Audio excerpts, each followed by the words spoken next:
And we're up. Paul Fosh, welcome to the podcast. Thank you very much, Alex Louise. Good to be here. Thank you. For those that don't know you and don't know I'm a silent Paul Fosh fan. Maybe not that silent, but not that silent. No. One of my favourite people. which most people who come on my podcast are my favourite people, which is why I ask you. So you have Paul Fosh Auctions, which I believe is the biggest auction house in Wales. You might correct me on that, but no, we are. If we have time later on, I might even bore you with a few stats. But yeah, I would absolutely love to know that. And I think what I just want to share with people about why I love your auction is that it is consistent. It has great houses in it.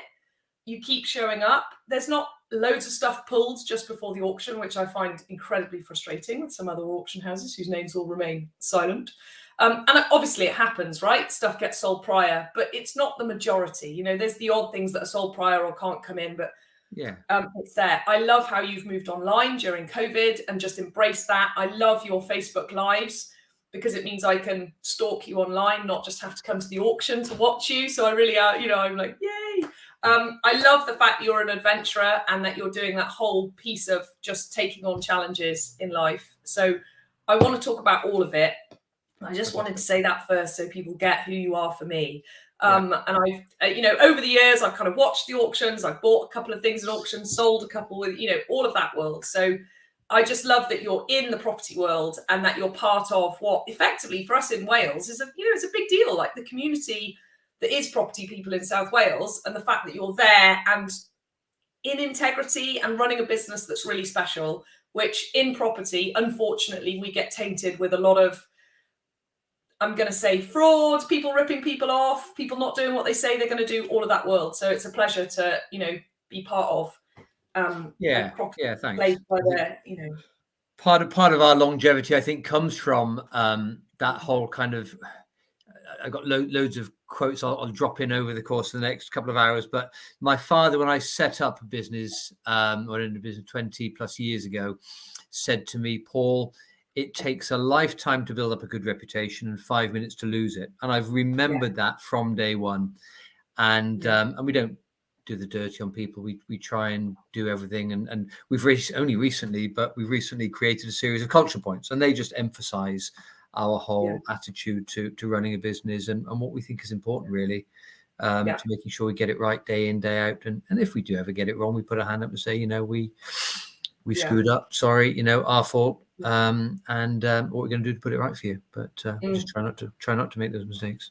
Yeah. And I think that's really special in an industry that involves money, property, vested interests, deals that are done, all of that world. To be like that in the industry that, we're ultimately both in. And I, sometimes I kind of go, I'm not really a property person. I'm a life coach. And I happen to, foray in the property world for that reason that, there's a lot of, we can get tarred with the brush of what other people do, and it's absolutely, especially when large sums of money are involved. Yeah, I mean, a lot of the stuff I've read in the last few years just makes me determined to essentially just keep doing my thing. And if you keep doing your thing day in, day out, upholding the values that you aspire to, you will hopefully escape some of the, not all of it. You will sometimes get tarred with the brush that others get tarred with. But it's a lot of the, you look at them, or I look at them as a kind of an insider, I suppose. And some of the, and I'm sure they exist in every industry, the kind of get rich quick schemes. There are ways of making money in property, absolutely. Sure. But if it looks too good to be true, it probably is too good to be true, And again, another of my many, many, many sayings, if you see a bandwagon coming, you're probably too late. Don't jump on it. You're probably too late. You might not be. This property bandwagon we're on at the moment, that's been running for a very long time. It's been running longer than I actually thought it would be. Yes, me too. Yeah, like I know property, property, and it's my main investment. But I know it inside out. But I'm cautious. I haven't bought a property for 2 years, maybe longer, because I'm just. And price has gone up an awful long in that time. But I'm happy to have missed out on a good few deals because I know what suits me in terms of investment, and I don't need a get rich quick. I just need a good solid investment. Yeah. And the paradox of get rich quick anyway is it actually takes much longer because chasing these get rich quick schemes that don't happen, and often people lose all of their money, not even a bit of their money. Usually get rich quick schemes involve you've just lost everything. So actually it takes people much longer who chase the get rich quick than those of us that just keep plodding, just keep, you know, I started when I was 22 and I just buy one every year, 2 years. There was no fanfare around it. I just plodded along. I bought a house, I refurbished it, I put a tenant in, refinanced, did it again. You know, it was very boring. You know, in the sense, and even then, you know, refinancing to a sensible amount, not over gearing. You see some people who have managed to get such a high valuation on their property, and they're so chuffed that they've managed to, you know, pull all their money out and some more, and that's great, and that can work. But all it needs is a bit of a downturn in the market and a couple of vacant properties, and all of a sudden you can't afford to pay your mortgages. And so you know, if I say to some people, if you can get 100% and get all your money back out, that may be great, but just have a look and see what value they're putting on it, and just imagine if prices do downturn slightly, and just keep some money in the pot for refurbs and so on, because vacant properties will need refurbishing and so on. So you know, just don't push it to the limits all the time. Yeah, absolutely. And people do, right? And they keep doing it and keep doing it. I mean, Howard from Harvey Bowes was on a few weeks ago saying about a client who he kept doing this to the point where selling his properties now had such a big capital gains tax liabilities that if he sold any of his properties, he would actually need to put money in. So an absolute catch-22, rinse the properties for a long time. And now what are you going to do? No, you know, completely stuck. So it's a long game that people don't take seriously enough. 100%. And you've got to be invested in it. You've got to be really into it. Very definitely. So who is Paul Fosh outside of being the auctioneer? I love your, you know, tell us about your adventuring, but maybe give us a little, you know, a little pit stop tour of, you know, where did you grow up? How did you get into being an auctioneer? Give us a background for people who don't know you, and for me, I don't know your backstory. No, I mean, quick potted history. You may need to speed me up if I'm going too slowly, but I got into estate agency in 1987, a very long time ago now, at the tender age of 21. The property market at that time was really hot. It was kind of quite a cool job to be in.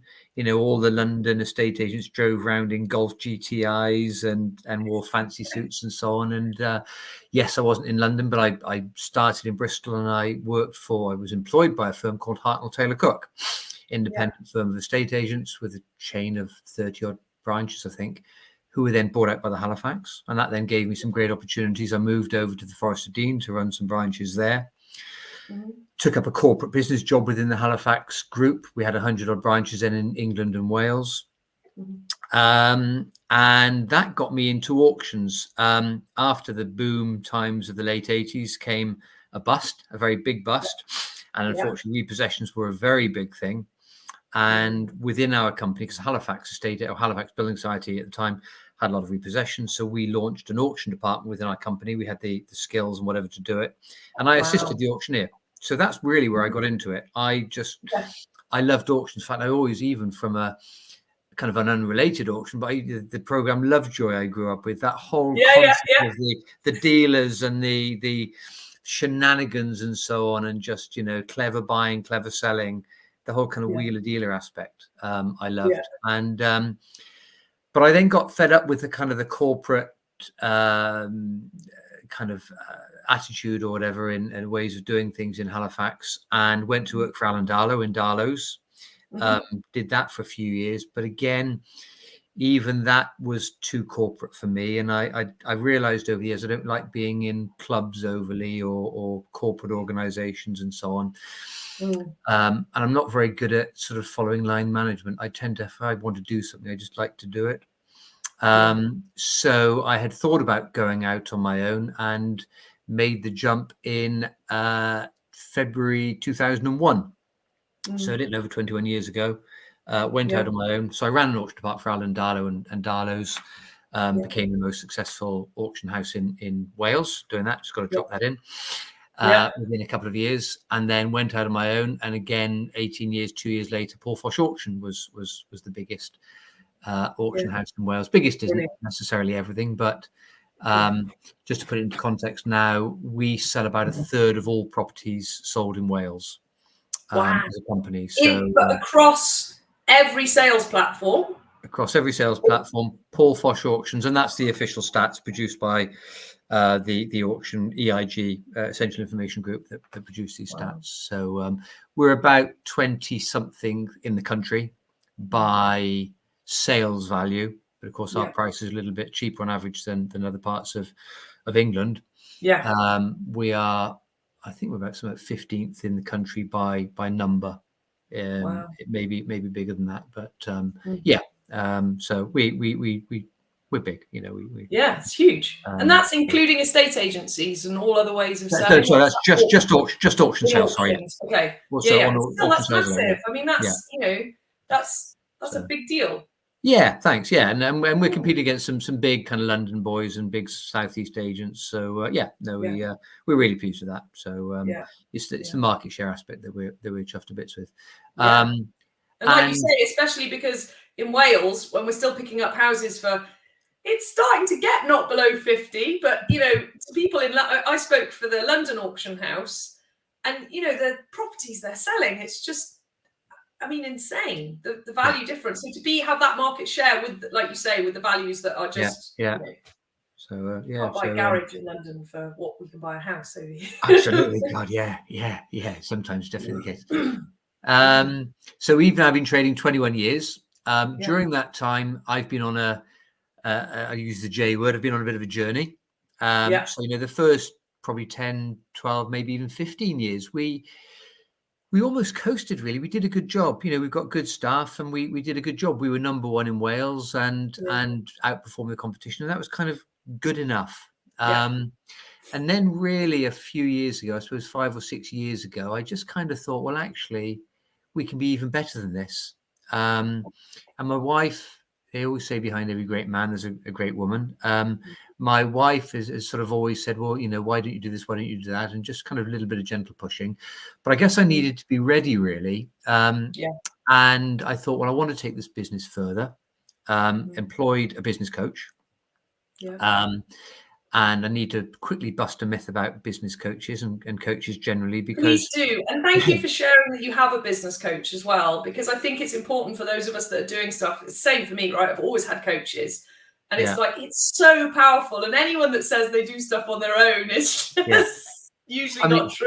Wimbledon's on at the moment, and you look at Rafa Nadal and who's the Czech player or Slovak player, I've forgotten his name.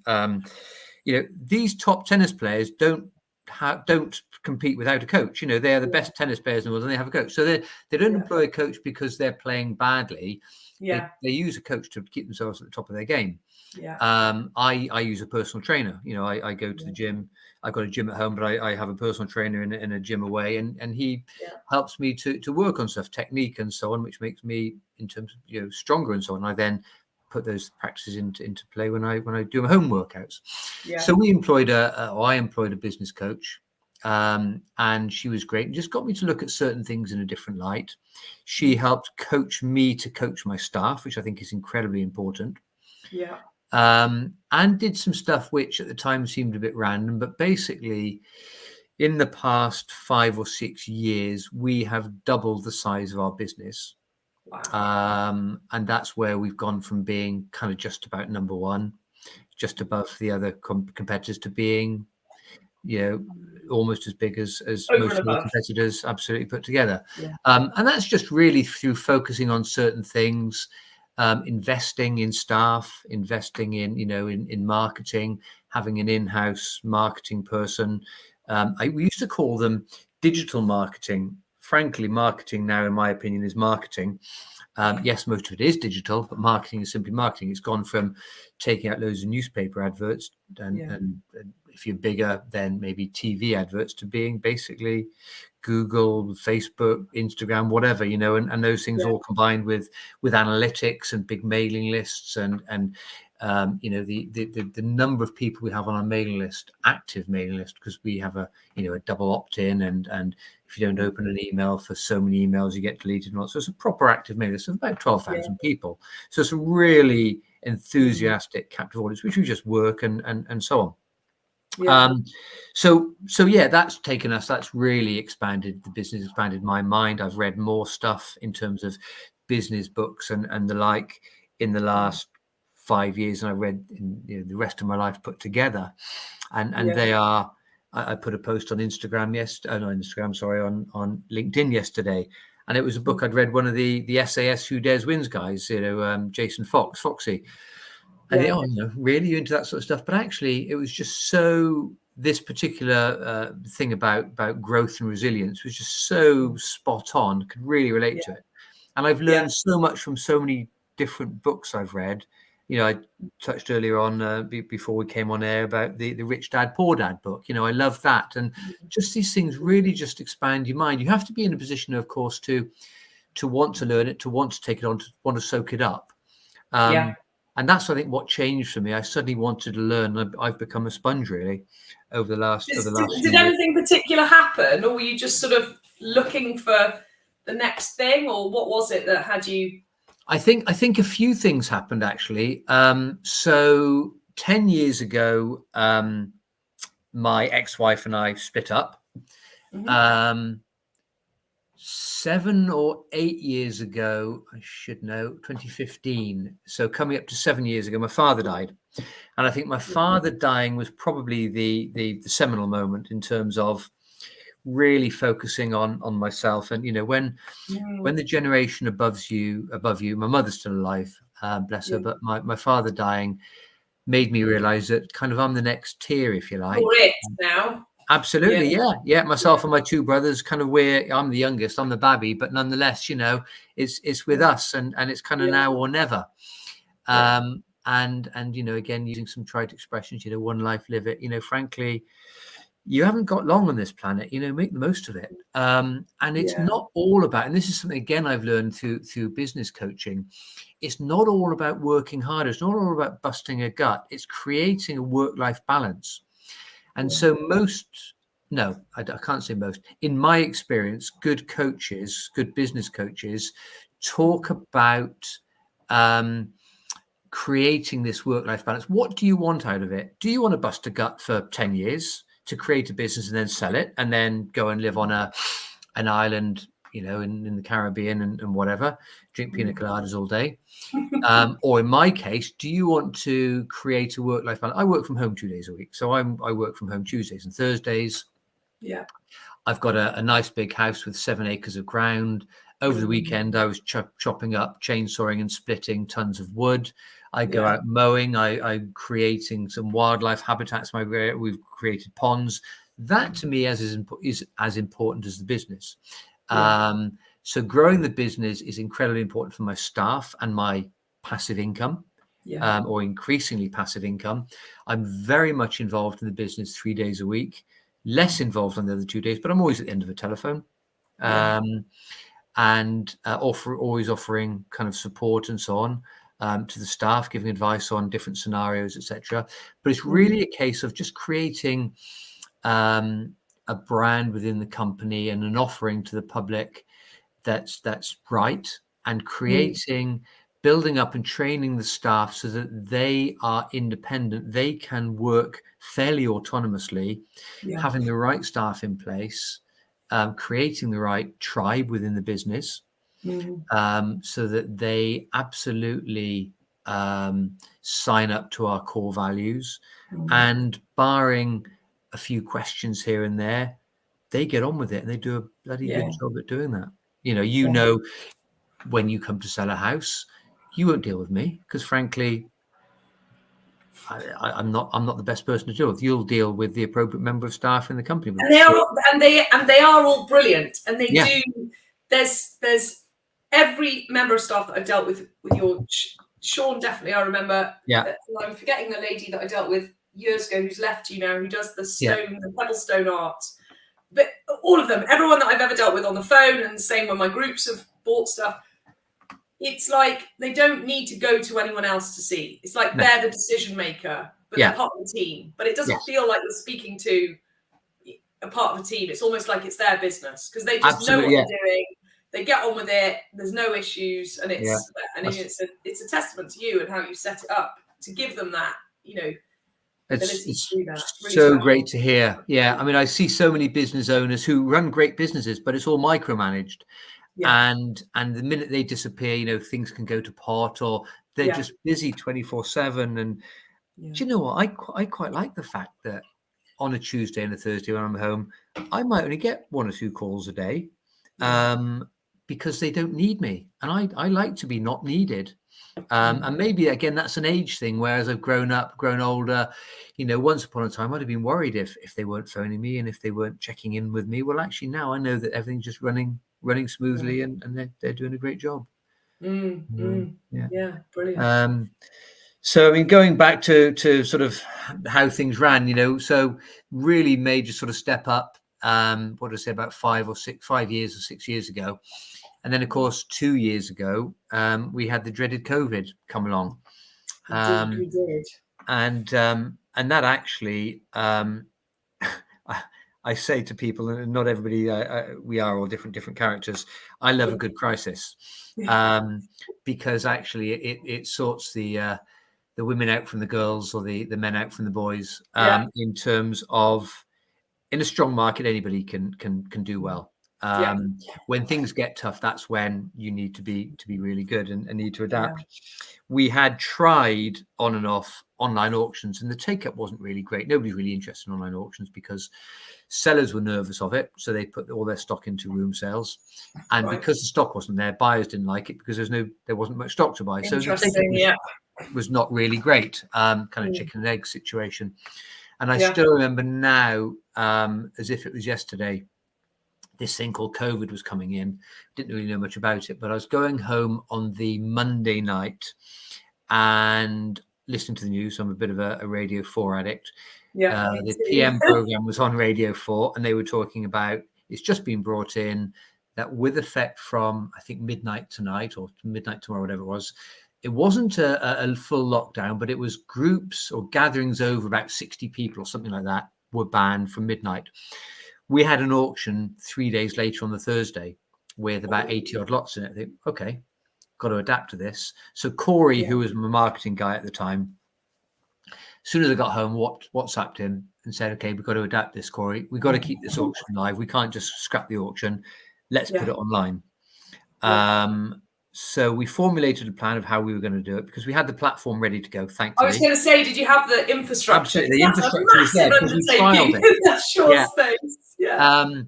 Again, I always get this quote wrong. One of my quotes I love is, good luck is simply the meeting of opportunity with preparation.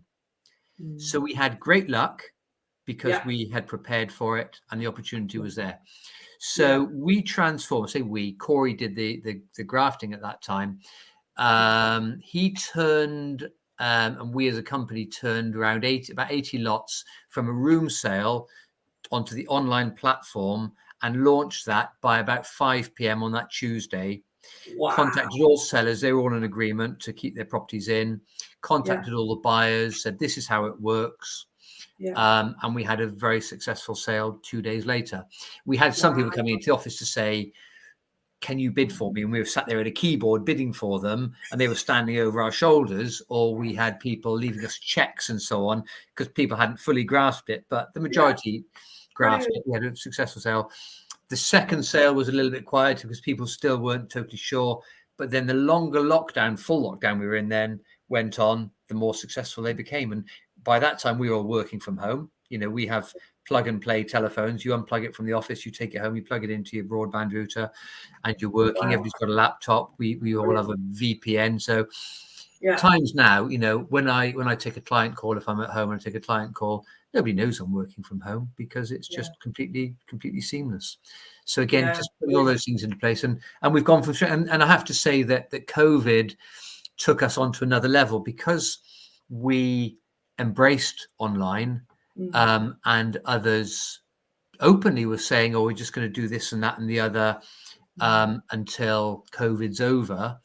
I didn't know COVID would be this big and last this long, but we just embraced it. Okay, here we are. This is the new world. Yeah. Let's do this. If it changes, we'll change again. We didn't put one member of staff on furlough.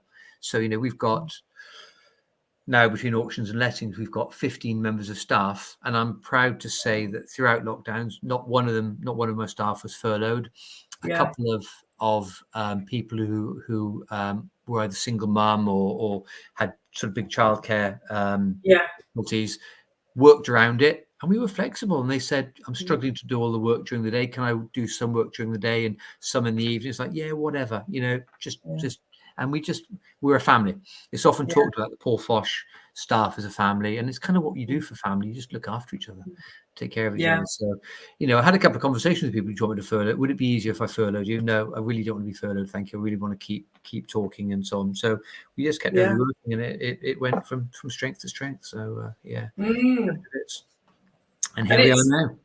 And it's amazing, isn't it? Because it's just opened up a world that you were kind of trying to have it happen, but no one was sort of. Yes.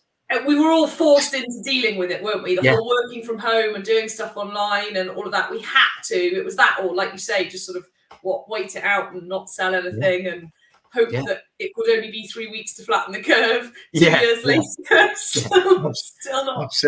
Absolutely. I think it does help. I worked for Halifax, and a lot of the branches would lose money every year. And the group would make money, and that was kind of in their eyes okay.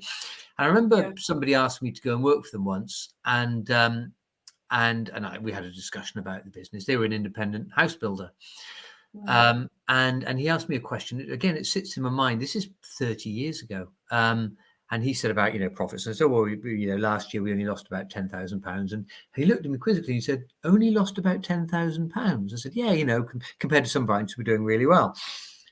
Yeah. And I didn't think it was bad at the time until I dwelt on it afterwards and thought, well, actually, to lose any money in a business just can't be right. And I think as an independent business owner now, when I set Paul Fosh Auctions up 21 years ago, we couldn't afford to make a loss. There was no way. There's no one to pay for it. Yeah, absolutely. If we don't, you see M&S, for example, maybe lost. They lost £1 billion last year. I said, okay, well, that's in the scheme of it. Maybe they've got deep pockets and they can borrow that money and they will recover.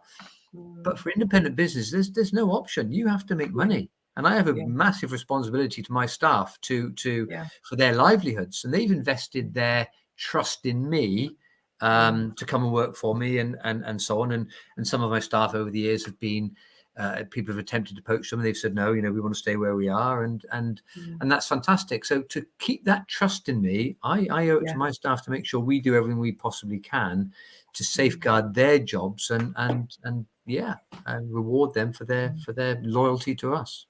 And it's like you say, is in the lean times, that's when you find out who's really doing a good business and who's actually going bust. So it is brilliant. When we do hustle, it works. Those people who are sort of getting lazy and a bit flippant and living beyond their means and all that, it really hurts, doesn't it? So absolutely. Very, very definitely. And so where are you going now? What's next? So you're still online, and there's something as well about your online platform. It just really works. I mean, the fact that you do it on Facebook as well and talk about it, I love, because we still get the in the room feeling and you're talking about it and all the rest of it. I mean, that side, but even if people didn't watch that, we have like 2 laptops going so we can see you and see the, because there's a slight lag, isn't there, between the two. But even if you didn't do that, just the actual platform of the way it works, the way the platform has been created by a company called EIG. So they start off as a data gathering company, Essential Information Group, and they provide the auction platform for most auctioneers in the UK that use online. But there are kind of 2 different versions of it. There's the full version, which we use, or the temporary version, which was created during the early days of COVID. And we believe in the full version, and that's what we believe the future is. And that's why it kind of works so well. There are things and they're great. We're always giving them ideas, and they're putting something into play. One of the things we want to do I must confess, I was a little bit skeptical about it, but it's great hearing your feedback about the fact that you love seeing kind of me there talking and chatting away. And I did that really at the beginning because I was kind of a bored auctioneer. And what does an auctioneer do on an auction closing night when it's all online? So I created for myself just Facebook Live, whatever. But what we're trying to do now is, so EIG have an ability for us to, they call it sale vision. So it's me, back in the days when we were in the sale room, I'd be standing on the rostrum with a big screen behind, sale price, current bid in pounds and dollars in whatever, and a description of the property. We're trying to get that embedded onto the auction page so that I will then stand on the rostrum, stand in a lovely second floor in our office is being refurbished now. Come on to that in a second. And do a whole live sort of 2-hour gig chatting away. It is different, and it will be different to a room sale, because I believe that the description, the talking is secondary to the bidding now, as opposed to the online bidding. When we used to allow people to bid online when it was a room sale, it was very clunky, the online bidding. Now, and I think the online bidding now is the main thing, and that's where we get so many more people registering, 3 to 4 times as many people registering per sale than we'd ever have attending a room sale. So I think that's got to be the priority, the ease of bidding, but supported by me yakking away in the background. The clunky part of it now means that because we preset the time slots for the bids to close, it might mean that I have a minute between each lot, or 30 seconds. Say, right, okay, we've got a lot, whatever is finished. Our next lot's got a couple of minutes to go, but I just have to waffle for. I'm sure I can waffle for time, and we'll see that. We'll do that, and we'll invite people to the room if they want to come to the room. One of the things that some of the old lags have said they miss is they miss the social side.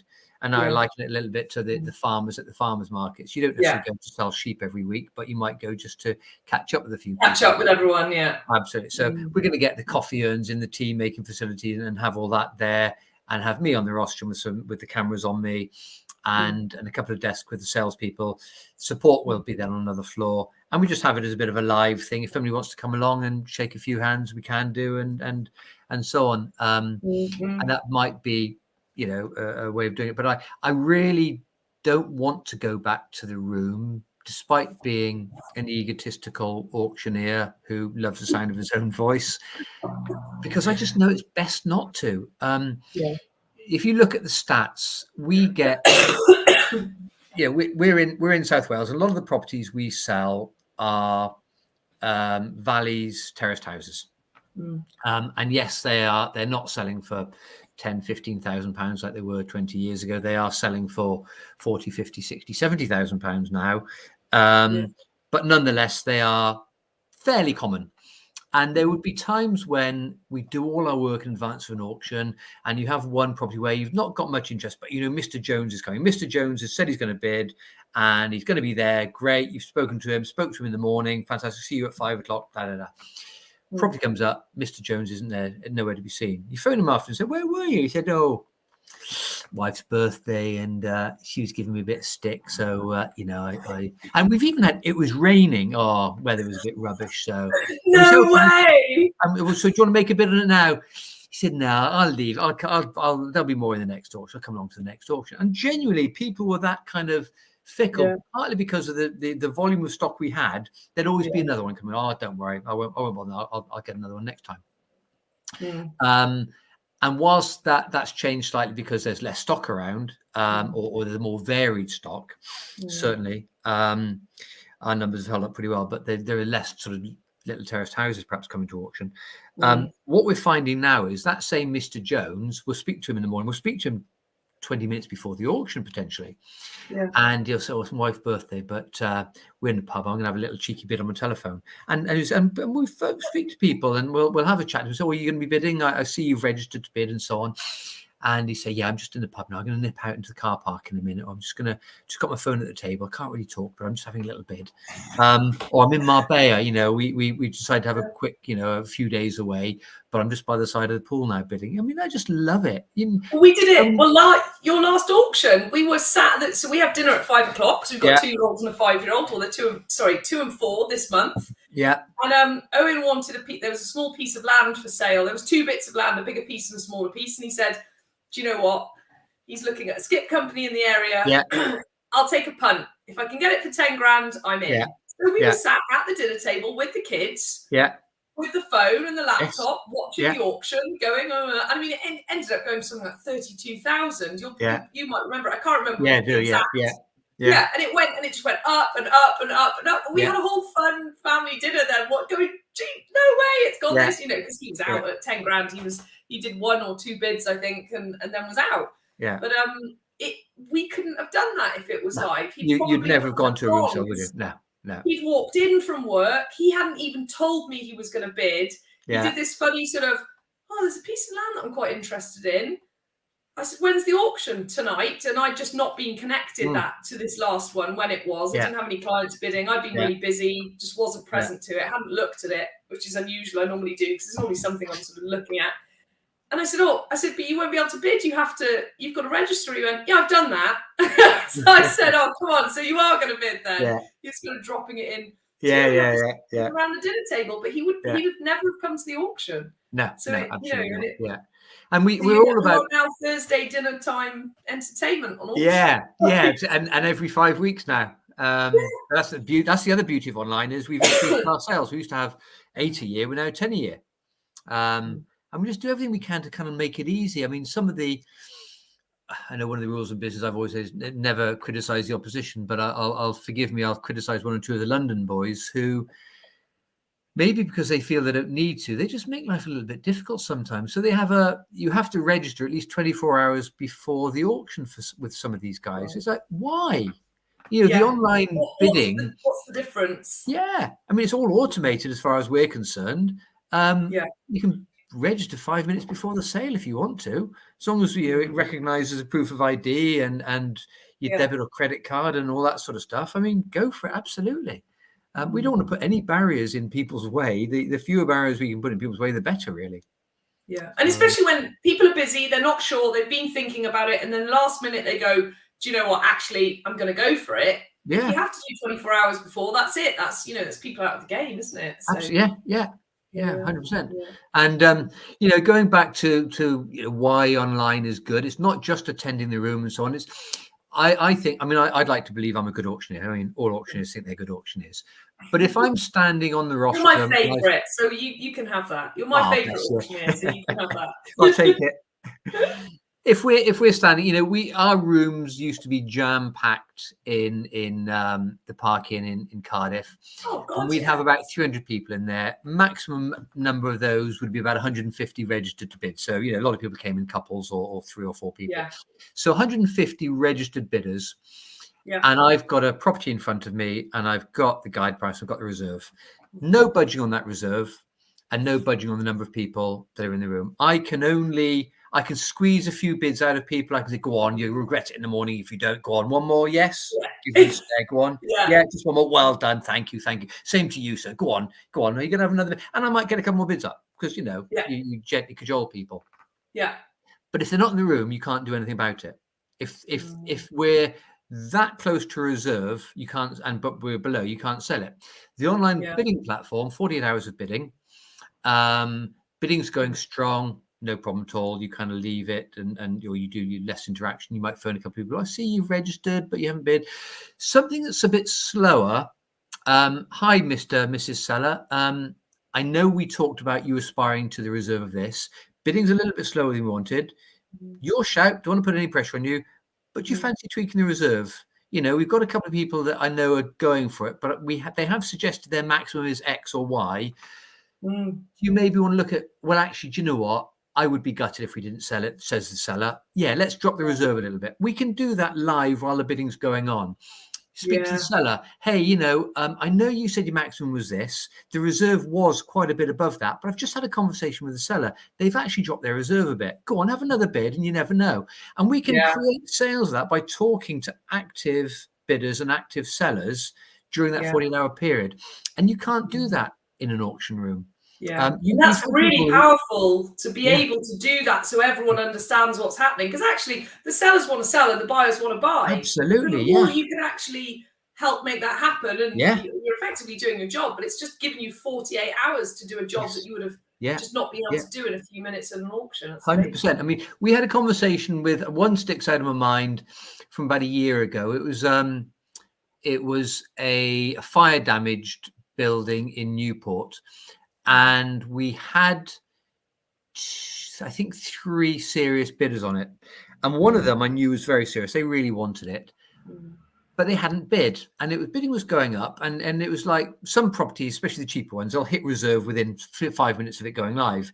Others only hit it 10 minutes before it closes, just because canny bidders and whatever sometimes. And I spoke to this, or we spoke, I don't think I spoke to them personally. We spoke to the person we knew was going to bid, and we said, "You've not bid yet." And they said, "No, we don't think it's going to hit reserve." We said, we're sure it is. "Oh, no, we're going to go to..." I said, so we didn't get them to bid, but we at least said, "Get ready to bid, because you'll regret it if you don't. Just get ready to bid." He said, "Well, it's not going to hit reserve." We said, "It will hit reserve. Trust us on this. It will hit reserve." And it hit reserve with about 5 minutes before the end of the auction to go. And we phoned them and said, "Just to let you know, it's just..." "Oh my God, is it? Right, okay, we'll bid." And they bid. And the price went up for our seller about £30,000 beyond that, because there was competitive bidding between the two of them. Now, it would have still sold if they hadn't had a go.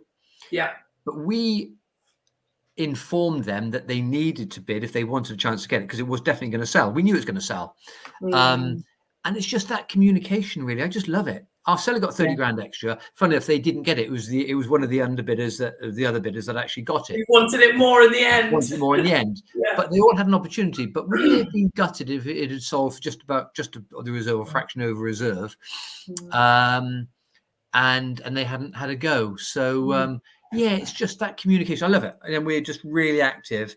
And if you listen to our guys during the so I mean, it's like a dealer's room in a trading floor in a stock market, whatever, where they're talking to buyers, talking to sellers, and just working it, and it's just it's lovely. So it's a whole new way of doing it, and actually we get a better buzz now than we used to in the sale rooms, really.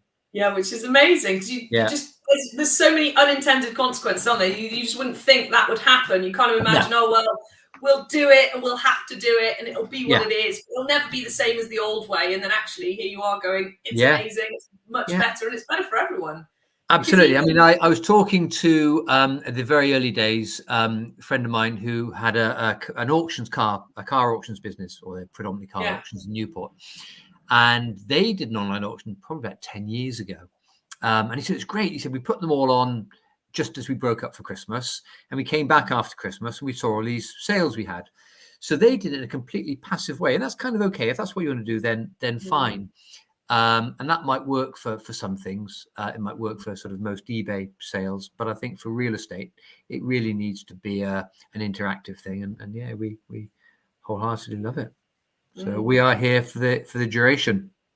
And I think everyone knows that as well. I think that's the thing, is you're building relationships, and I mean, even to the point, even when I'm not buying, I'll look at your auction, because invariably there's groups that are buying, or I know, some of my JDs are kind of, they got a bit of cash, and if the right thing is there, they do it. So I kind of keep an eye out. And there's something about building that relationship. And I don't look at any of the other auction houses in Wales. I just don't. I go on your website and go, oh, that's what's there, and off I go. I don't. It's not like I'm going, okay, I'll look on Paul Fosh, I'll look on all the others. I just look on yours. And when you build those relationships and people understand how for everybody you are, the sellers and the buyers, actually that's worth so much, because you and I'm guessing I'm not the only one that does that. If I do that, there must be other people that do that just go, I just look at the Paul Fosh auction. That's worth looking at. Absolutely. And we've tried then to sort of take it a step further, really, and provide the complete package. So we recently, a couple of years ago, launched auctions. So Paul Fosh auctions, lettings even. We launched lettings department. So a lot of our buyers are from outside of the area, and they'd hit us with the questions, oh, can you recommend a letting agent? So it's like, well, if we're recommending people, why don't we do it ourselves? So it's great to be able to say to people, okay, if you're looking at this property, it's going to cost, we reckon it's going to cost about £20,000 to refurbish it, or it's a turnkey, or it's this, or it's that, or the other. The rent you'll get will be this and that, and we can kind of manage that for them. We can often recommend builders. We're hoping to get to a point where we can actually project manage for people. Wow. And then manage the property, let it, and manage it for them afterwards as well. So I suppose going back to the comment that I've used a couple of times, creating that passive income for people where we will, all they've got to do is put faith in us. And yes, they need to do their own due diligence, but yeah, we'll recommend and we'll organize stuff. And then once, they've bought it, we'll get it, help them get it refurbished, and then let it for them. We're still a way away from providing that refurb service, as you'll be aware. It's not always easy to find tradespeople at the moment. So it's a tough one, right? And because it's a I would say that's where you start to risk reputation as well, because you're outsourcing something that's fairly high risk, open to all sorts of things. People who don't understand building and refurbishment then go, oh, why didn't you tell me that up front? It's like, well, because until we lifted the floorboards, we didn't know the joists were rotten. That whole world.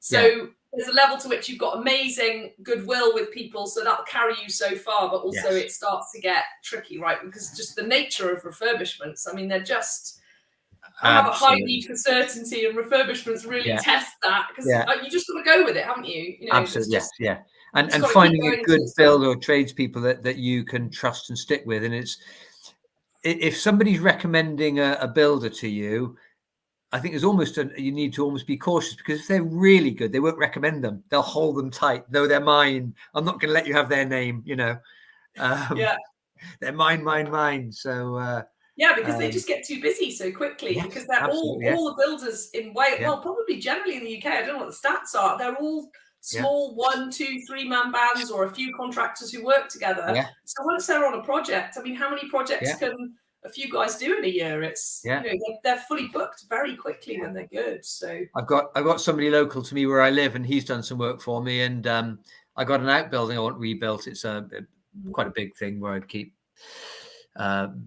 tractors and so on, and I saw him recently. I said, oh, could do with my the Nissan hut. It's called the Nissan hut being refurbished. This was about 3 months ago. So he said, yeah, okay, we're looking at probably June. I said, okay. He said, no, June next year.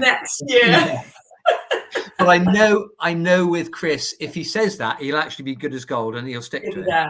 And 3 months away, he'll give me a date, and he'll be within a few days of that date. It's just because he manages his workload so well. So people that are worth their weight in gold. But but I mean, I can just see it now. If you start, the minute you say, oh, we're offering refurbishments, I mean, geez, how many builders have you got to have lined up for the numbers of people that are just going to go, yes, please? I mean, even absolutely, even people like me with 2 kids and a business and already portfolio to manage, I'd be like, do you know what? If Paul Fosh is doing this really well, please here's the keys.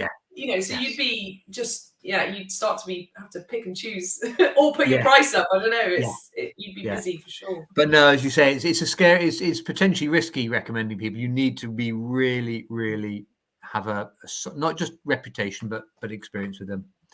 So years and years ago, I think it was when I worked for Halifax, somebody said, can you recommend somebody? And I used to recommend, and somebody had a little word in my and said, be very, very careful at recommending.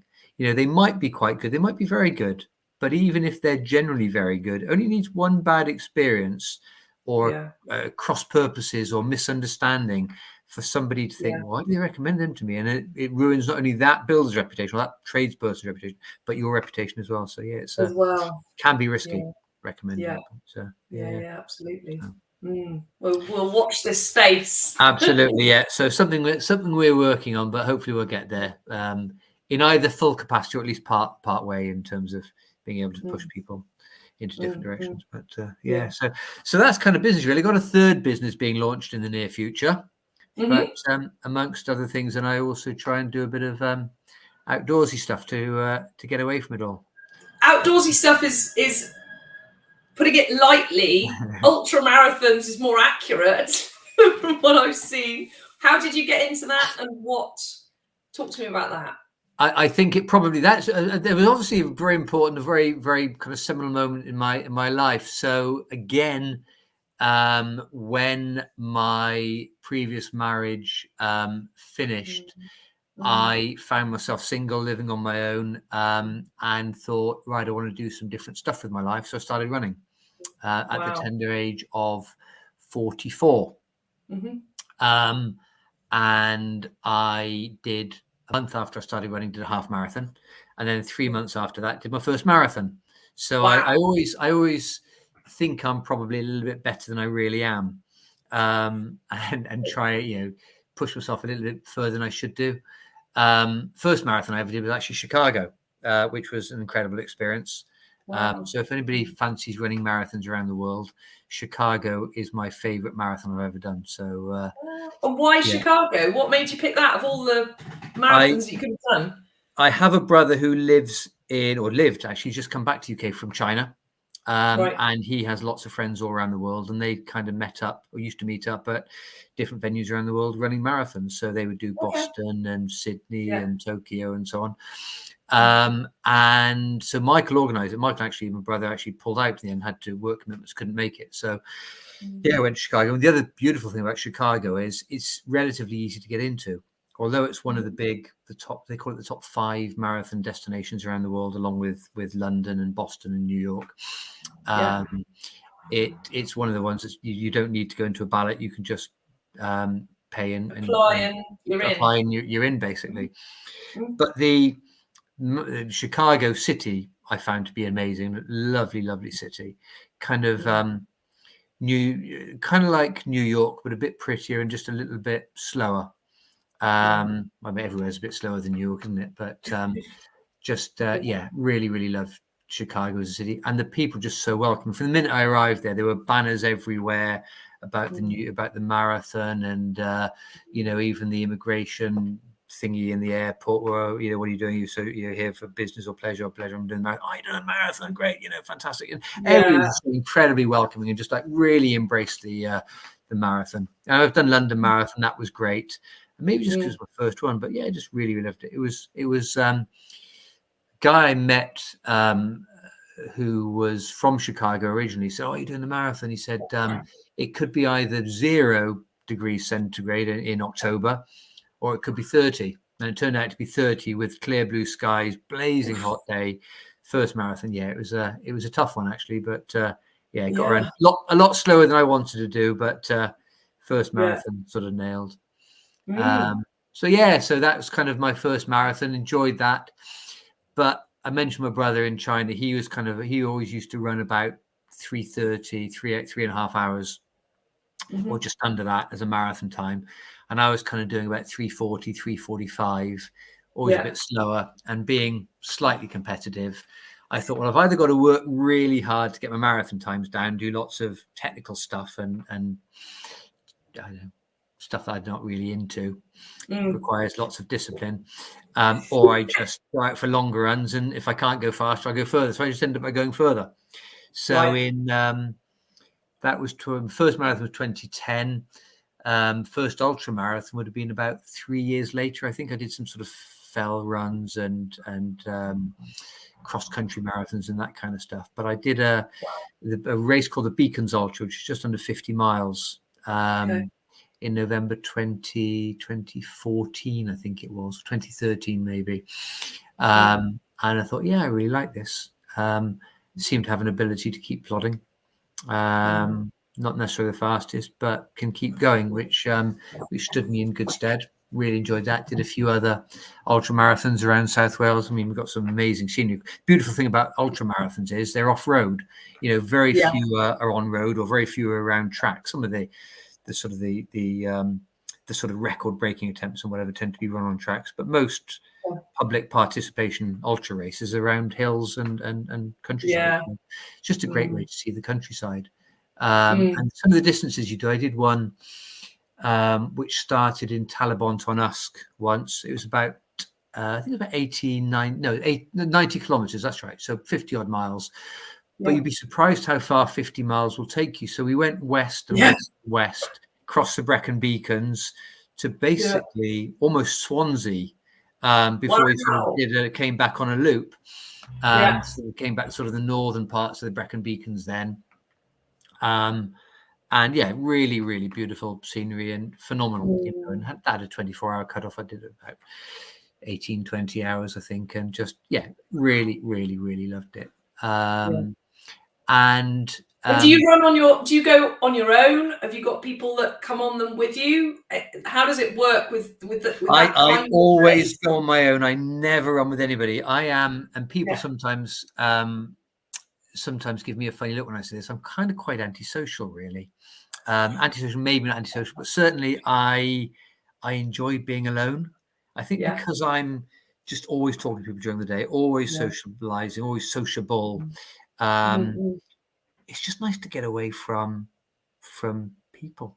I love meeting new people. I love having conversations. So when you're out on a trail run, you know, if you're out for 15 hours, first race I did, the first 40 odd miler, I did that in a fraction over 10 hours. So during 10 hours, you'd always talk to people, but you have a quick chat and they run on ahead of you, or you run on ahead of them, or they've stopped for a wee break and you overtake them, whatever it might be. So you are mixing with people. You can be alone in your own thoughts lots and lots. And I love being alone. I'm very happy with my own company. And really enjoy those private times, those quiet times.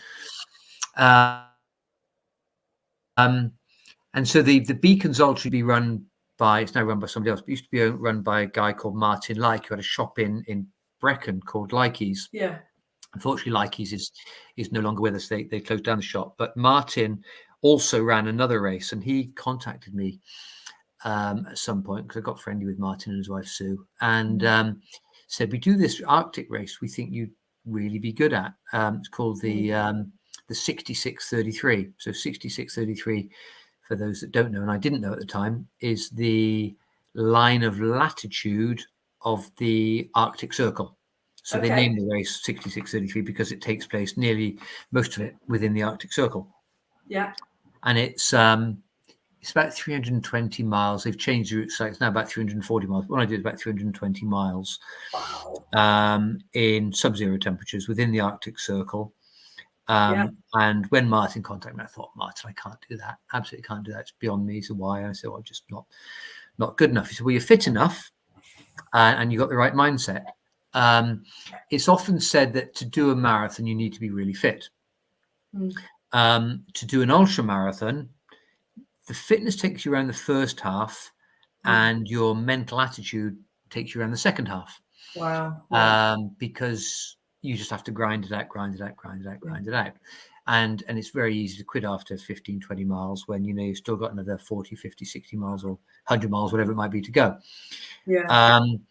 But when you get into multi-day racing, particularly in cold climates, there's a third element. So you need your fitness, you need your mental attitude, and you need your systems.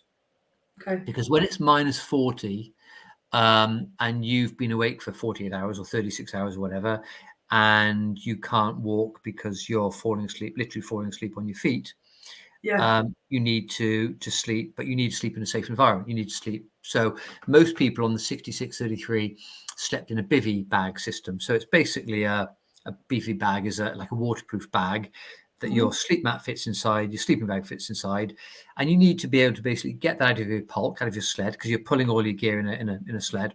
You need to get that out, get your shoes off, get your shoes into a waterproof bag, put them in a sleeping bag with you, get into sleeping bag, zip it up within a couple of minutes, because if you're stopping, you start to get cold. You need food systems. You need to be able to get food into you regularly with having to take your mitts off and your gloves off and so on. Because if you take your mitts and your gloves off, within a couple of minutes, your hands are frozen solid, not literally frozen solid, but they're really, really cold. So most people on these races, they have about a 20% completion rate, most of these races. The 6633, when I did it, I love my maths, I love my stats, had a 17% completion rate. And a lot of people who were fitter, better athletes than me failed to complete it. because they didn't get their systems right. So I used to pester Martin regularly about different systems, and I picked the brains of people who've done it before and so on, and I got my systems right. So and each individual figures out their own way of doing it. There's no, we recommend this and this much food, and that's the race, you figure it out, and that's part of the challenge as well then. 100%. Wow. And you work out your systems in your training, down to silly things. Like I realized training in the British winter, I wasn't drinking enough because I wasn't really thirsty. It was dull, damp temperatures, whatever it was, 5 degrees, 6 degrees centigrade in the middle of winter on an average winter's day. But I wasn't drinking enough. So if I was doing back-to-back training sessions, I'd wake up the second day with a really big hangover feeling, bad headache, and dehydrated. So I had to figure a way of getting fluids on. So I then bought these tiny little Robinson's squash bottles, which I realized I could carry with me out in the Arctic. Had a Camelback, on my back with a tube, and I put squash on my Camelback. And because I was drinking squash, I was then more enthused to drink it. Yeah. So that was a little thing that I just worked out during training.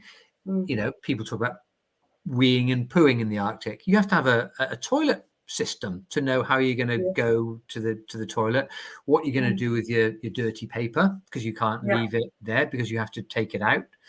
Yeah. And stuff like that, and to keep off, clean. You're not going to shower for 10. What's the cutoff on that race? That race was, I think, 7 days or something.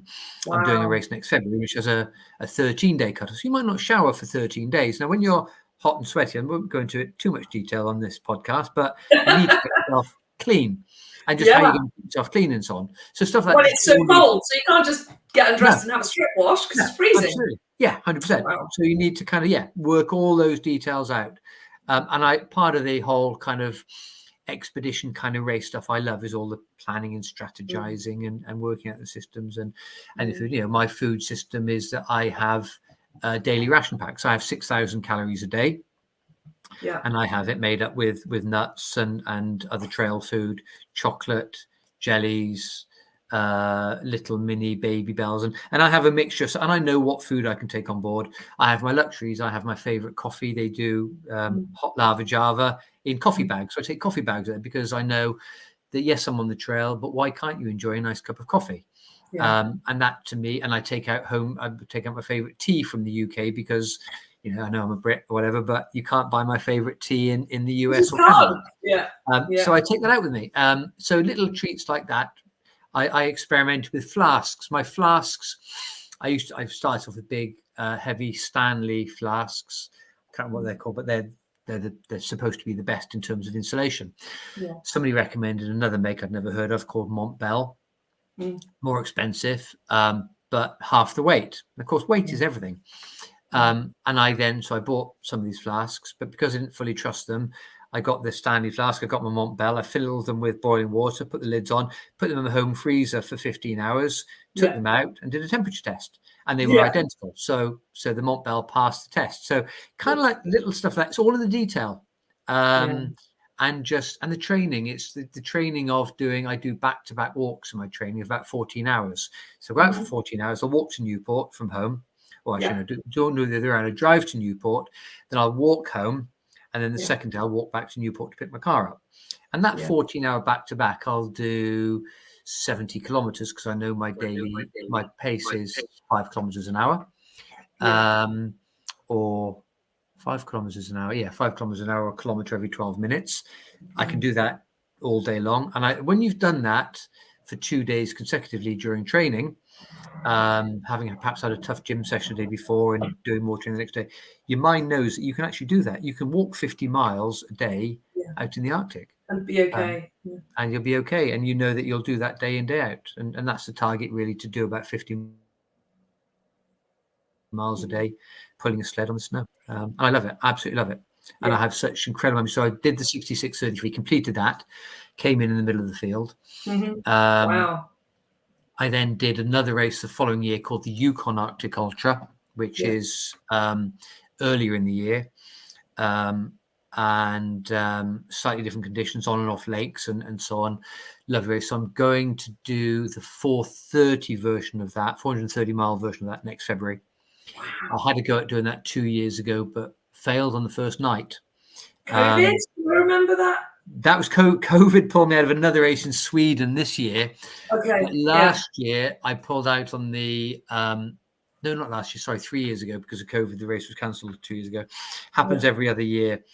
The first year I just wasn't mentally prepared. I'd been really loving work. Work had been going brilliantly, really enjoying it, putting loads of stuff in place, and didn't necessarily even want to be on the race. But because I had always thought I want to do the 4:30 version, it was just in the diary. Did my basic training and so on, got out there, and the first night it was minus 40 degrees. Sorry, so the race started at minus 40 degrees, dropped to minus 45. I was getting my food pouch, as a system I'd always used, like a plastic bag with my food in to sort of, but to get that plastic bag open, I had to take my mitts off, had to take my mid-layer gloves off. By the time I'd poured a few wine gums in my mouth, close my bag and put my gloves back on, my hands were frozen. And I was then taking literally 15, 20 minutes, half an hour to thaw my hands out. Darkness descended and I thought, what am I doing here? I don't want to be here. And the moment you have those thoughts, the race is over. Is that it? There's no coming back from that. No coming back. Yeah. The only way maybe I'd have come back if what I should have done, as I say, I'm always on my own. Perhaps if I'd buddied up with somebody on that first night, I might have got through that mental thing. The first night, it's such an alien environment. To minus 40, minus 45 can't really be explained to people. You have to experience it. The skidoos that are designed for that kind of weather, they stop working at about minus 40, minus 45. So they're okay at minus 40, but they stop working at minus 45, minus 50, sorry. So nobody's going to come out and rescue if it gets down to minus 50. You can't stop walking. You can't have any part of your skin exposed. If you have the tiniest part of your skin exposed, you'll get frostbite. So you have a balaclava covering everything, and you have goggles on, so there's no skin exposed at all. Some people even carry a mirror just to sort of check, or use your mobile phone just to check that you've got no skin exposed. It really is pretty scary. But once you get through that first night, that first 24 hours, you start to get into the zone and you get a feel for it. So how many people are on that race? How many people do you see during the day? Is there enough people that you see, or are you alone for long periods as well? It starts off, you will be seeing about 40 people normally start the 4:30 distance, but you get spread out fairly quickly. If you choose to buddy up with somebody, if you were to sit on the side of the trail or get into your sleeping bag or something and wait, somebody probably along within half an hour, within an hour, and you could then potentially say, look, can I buddy up with you? Although I'd have to make it clear, again, from experience of the Swedish race, that this buddying up is for one night only, because I'm afraid I am antisocial and I do not want to spend the rest of, some people like to buddy up for the whole race. It can be tricky. It's a bit like meeting somebody on holiday, isn't it? You have a meal with somebody, you get on quite well, and then they're looking out for you the next day and we say, actually, that meal was lovely, but we don't want to spend every meal with my family, with your family. Thank you. We are independent. So maybe that's the answer, but I'm just going out there knowing this time that the first night's going to be tough. And however tough that first night is, the subsequent days will get easier. And I think if you go out prepared, then that will make a difference. But so, yeah, I mean, I had another that I beat myself up over a lot, because I people say, oh, you didn't fail. I mean, I absolutely believe in the concept of failure. And I'm happy to say that I have failed on many occasions in life. Again, there are probably loads of expressions about failure. I think there was somebody famous inventor said, I haven't failed, I've just learned, whatever, 100 times. But, you have to fail to learn. As long as you learn by failing, then you'll come back stronger. So I failed, and I failed simply because of my lack of preparation. And it was down to me and so on. It was my fault. In March of this year, I went out to Sweden to do a 300-mile race. Same organisers that organised the Yukon race, and lovely race. And unfortunately, about a third of the way through the race, I started to feel unwell, and it was suggested I take a COVID test. And I said, no, I don't need COVID. Just got a bit of an earache and a bit of a cough and stuff. And I'm very thirsty and I can't really taste very much. I got to the halfway point and they said, right, Paul, we really insist now you do a COVID test. Did a COVID. and they said, you're positive. And because, I hadn't slept for 36 hours and you have a heightened sense of emotions, this is my excuse anyway. I had a bit of a cry. I'm perfectly happy with admitting, as a 55-year-old, 56-year-old man, I do have a bit of a cry out in the trail sometimes. And again, thanks for sharing, because it's you sharing that makes it okay. It's when, you guys, you're all big and burly and you don't cry and you don't admit to crying, that it doesn't give anyone else permission to. So, it's really no, absolutely. I think if you meet ultra runners, you'll realize most of us do cry sometimes. Yeah. And then I had to go back to the accommodation, and there was a question I might be able to rejoin the race. Anyway, they eventually said I couldn't. People said, "Oh, you must be gutted." And I said, "Do you know what? I'm actually less gutted than I was for Canada, because Canada, it was all down to me. It was my fault. I hadn't prepared properly." Yeah. But Sweden, I did everything I could. Yeah. I was really happy with how I was going. I was getting faster. I was starting to reel some competitors in. Yeah. And I know I would have finished it. I controlled the controllables. Yeah. And something that was beyond my control pulled me out of the race. So for that reason, it was okay. It's not my fault, not my, and so I'm okay with that. And I know some people have kind of struggled to understand that, but I would only ever beat myself up over something that I could have done better or should have done better. If it wasn't down to me, if it wasn't my fault, hey, I can only control what I can control. Yeah.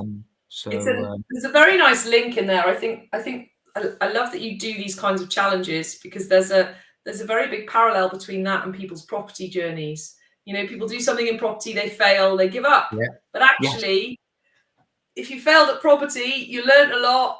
Keep going, take it back in, and it's the same, that like preparation, detail, planning for the long run, doing your absolute best. And actually, if it still goes wrong when you've done everything. So I think it's a really powerful. Those lessons are so applicable both 100%. ways. Yeah.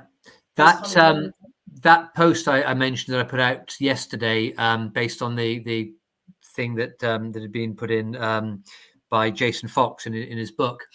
I'm trying to remember and see if I can quickly summarize it now. He talks about 4 zones. So the first zone is the comfort zone. He says it's not his, he's taken it from somewhere, but he didn't know where he'd taken it from. Apparently it's used in the military quite a lot. So your comfort zone is where you are now. Everything's quite sweet. Everything's easy. You're not really tested. You're not really pushed. You just tick along as you are. And that's where probably, I don't know, you'd have a view on this, 80-90% of us are. Probably. In life, or 90% of people are. Yeah. He then talks about the growth zone, and this is where all of a sudden, so if you're a runner, instead of just doing your daily or your 3 times a week sort of 3-mile run around the block, you think, I'm going to enter a 10k, I'm going to enter a half marathon. All of a sudden you're pushing yourself, you're risking failure. You're going to buy a house, you're going to buy an investment, you're going to start up, whatever it is, you're thinking about it.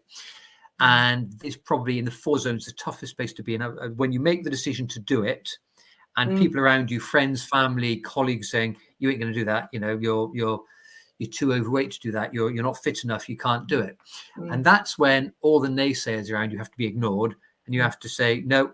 So that's where people will say, surround yourself with positive people. Surround yourself with people that say, yes, you can do it. Not just attitudes, but genuine. You can do it if you train correctly, and if you do this and if you do that, and get yourself in the right mindset, and download a training manual, whatever it might be. Yeah. So you do that. So that's the trickiest part.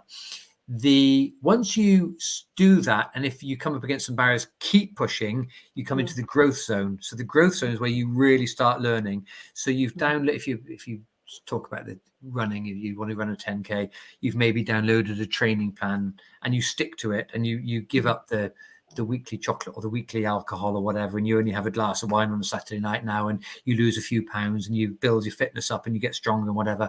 You are, and you see the gains. I mean, that's where it becomes really, really strong. So that's the growth zone. That's the second one. And then you go into the learning zone. Then you go into the growth zone, where you start to benefit from that, and you are reaping the benefits. You then get to run that 10k, and you have got your rewards and so on for all that effort. Or you've launched your business, it starts to become successful. You buy your house and you've made a profit on it, and you've learned some mistakes. You employed the wrong builder, or you got your trades the wrong way around and you wasted some money, so you only just about made it, but you learn from it. And then you've grown, so you've gone from your comfort zone to your learning zone, your growth zone, and now you're in your, I can't even really call it a fourth zone. I'll have to dig it out. But basically, it's your new comfort zone. You are in a new normal. The new normal is I can do these things. I ran a 10K. I could run a half marathon. I could run a marathon if I want to. All I've got to do is train for it. Anything is possible. All I have to do is get myself prepared for it and train for it. And that then becomes your new comfort zone. You are now in a much, and then you got to do it again. Bigger comfort zone that I can if I want to. I could launch a business if I want to. I could run a marathon if I want to. I could X, Y, and Z, and it just expands your world really from a small comfort zone to a much bigger, grander comfort zone. And I love. I haven't probably put that in perfect terms, but it's just a concept that I love. That expansion of your mindset and pushing yourself. And Richard Parkes in his book talks about the horizon being. Going beyond the horizon being the limit to most people's aspirations, but constantly pushing yourself. Richard Parkes, and if you know Richard Parkes, the ex-Dragons rugby player who set he set a world record. I think it's since been broken, but climbing the 7 highest peaks of the 7 continents and going to the poles within 7 months. Wow. So 747 challenge he called it at the time. So phenomenal, pushing himself and learning and growing all the time. So so there's something for me as well. I found that I work with a PT as well, and I mean I've been having kids for the last couple of, I've got a 2-year-old and a 4-year-old, so there's been a bit of like, okay, now having kids, and I when I was pregnant, I tried training. I was just like, do you know what, I've got nothing left. I'm just going to pause and then get back into it after I've given birth and all that. But there's something for me that I just, and I think lots of people talk about this, that getting fitter, stronger, being able to take on those challenges like what you're doing, it for sure makes me better in my business. The fact that I weightlift with Sabrina, who's in one of my groups, and she's been on this podcast, and she's a British champion weightlifters, the powerlifter they're called. I don't want to insult the industry. The powerlifters and the strong. And she sort of jokes. She's like, I'm training you to be a powerlifter. I'm like, look, I just want to get strength and so we're lifting weights. And there's something about being physically strong that I feel. Excuse me, swear. I do swear quite a lot. I haven't sworn today. I've been quite well behaved. No, I've been well behaved. I didn't know whether I should. It's fine. You can swear if you want. It's terrible. Some of my talks. I feel unfuckable with. Because I feel physically strong. So I actually feel like I can take on challenging business or clients or asking for a sale or a difficult situation with a coaching group where tensions start to rise. That physicality is so powerful. Actually, same for you, like you're taking on these challenges physically, but then also your business is expanding almost. It's like the two are happening at the same time. I'm sure they are linked. Absolutely. It's no coincidence that I work with a personal trainer. I think the personal trainer came first, and then business coach sort of soon after. And I think it's great to work with. And my wife is a trained therapist, counselor. So I fully. There was a time when I used to think, therapy and all that sort of stuff. And actually, no. Whether it's therapy, whether it's life coaching, whether it's personal training, whether it's business coaching, is all stuff that actually. You can dip in and out as well. People will have some therapy for a couple of years and then dip out of it because it's all become a bit intense. They get back into it, or it's not right. I used a personal trainer for a while and I just need a bit of a break. That's cool, but don't give up. I would say, if you want it, then if you want to aspire to things, I think that's absolutely the whole thing is linked, as you say, between being physically strong and just, as you say, feeling unfuckable. Basically, I just coming out of that gym. I know I ache most of the time when I come out from a PT sessions, but now, I normally have one on Tuesday morning. So I've missed it, but I love it so much. I'm booked in this afternoon and I'm looking forward to going at 3:00 this afternoon to be worked hard. And I know there is actually an anatomical reason as well. I'm 56, I'm getting older, and it's scientifically proven that it helps to maintain health and well-being by maintaining muscle mass. Muscle mass, yeah, Muscle absolutely. mass is incredibly important to try and slow down the aging process. So, I love the fact that I can lift a decent amount of dead weights and back squats and all that sort of malarkey. I have a decent technique, and I know that I can go out and split logs all afternoon, fill 2-ton trailers full of logs, and come in and feel, actually, I wasn't too bad, and I'm quite good at that. And as you say, it makes you feel a little bit like Superman, Superwoman, and you feel ready to take on the world. Yeah, absolutely. Have you I mean, you've spent time in considerable cold, but Yes. do you do any cold water stuff when you're actually going into cold water, or any sauna work? Do you do anything outside of the PT? No, I haven't. There are some people, and there was, I watched a couple of the programs. I didn't watch them all. Hoff, he did Wim a Hof. Wim Hof. Wim Hof. And a lot of the guys at work started sort of showering and so on the back of that. I know people who do these races that will cold shower, do regular cold swims. It's not necessarily for me, I don't think. I have done it a little bit in the past. So I normally I'll go in straight to the cold shower. I think he does a warm shower and then you reduce the temperature. Cold, I prefer to do it the other way. I prefer to take a deep breath, walk into a cold shower, and then put it on, and it takes 20 seconds to warm up, and by which time you've had a very cold shower. And that whole taking your breath away experience can be quite fun. But no, I don't. I had to play around with the freezer in Monmouth. It was, I guess, a bit of a publicity thing, really. Pasty Heaven in Monmouth, bless them, let me use their freezer, which was a balmy -20. That gave a little bit of a taste of what it could be like. But there's just nothing really can brace you for those kind of cold temperatures other than being out in it, really. Yeah. Well, and the cold temperatures you go into, it's another level. I mean, it makes cold water swimming seem like a walk in the park when you can't even have a bit of skin, uncovered. I mean, that's just going to the next level, isn't it? It's kind of I love. I like it. People would have probably experienced that kind of cold, but when you go to a really hot country and it's a lovely dry heat compared to the UK, when it might only be low 20s, but feels really, clammy, really heavy, the weather. The cold is similar. It's a really dry cold, and -20 is like, oh, this is lovely. -20, I would say, is the perfect temperature to race in, because the ice crystals are nice and cold. Your sled pulls along on the ice crystals really well. You don't get too hot, because if you get too hot, you start to sweat. And if you sweat, then you can get into trouble. So -20 is perfect. You need to keep gloves on. You need to keep a hat on, but you can probably keep your skin exposed. Right. You get some days. I mean, memories are being built up, and hopefully we're all building up memories as we go through life, and happy memories, the experiences. The one night I remember on the Yukon Arctic Ultra, so you're on and off lakes on this one part of the course, and the lakes can be 10 kilometers long. You're talking some serious lakes. They just go on and on and on. And I remember trying not to sleep on a lake, because the lake's a bit colder, because all the cold air dips onto the lower part of the lake. I was just off a lake and decided to sleep out for the night. And I was sort of lying down to sleep. So I thought they were wolves, but they're actually coyotes howling away. You know that there's nobody living within 300, 400, 500 miles of where you are. And you can hear coyotes howling. Yes, there will be other competitors not too far away, but just that as an experience is pretty phenomenal to have. And days of being, I was on the ice road in the first race, the 6633.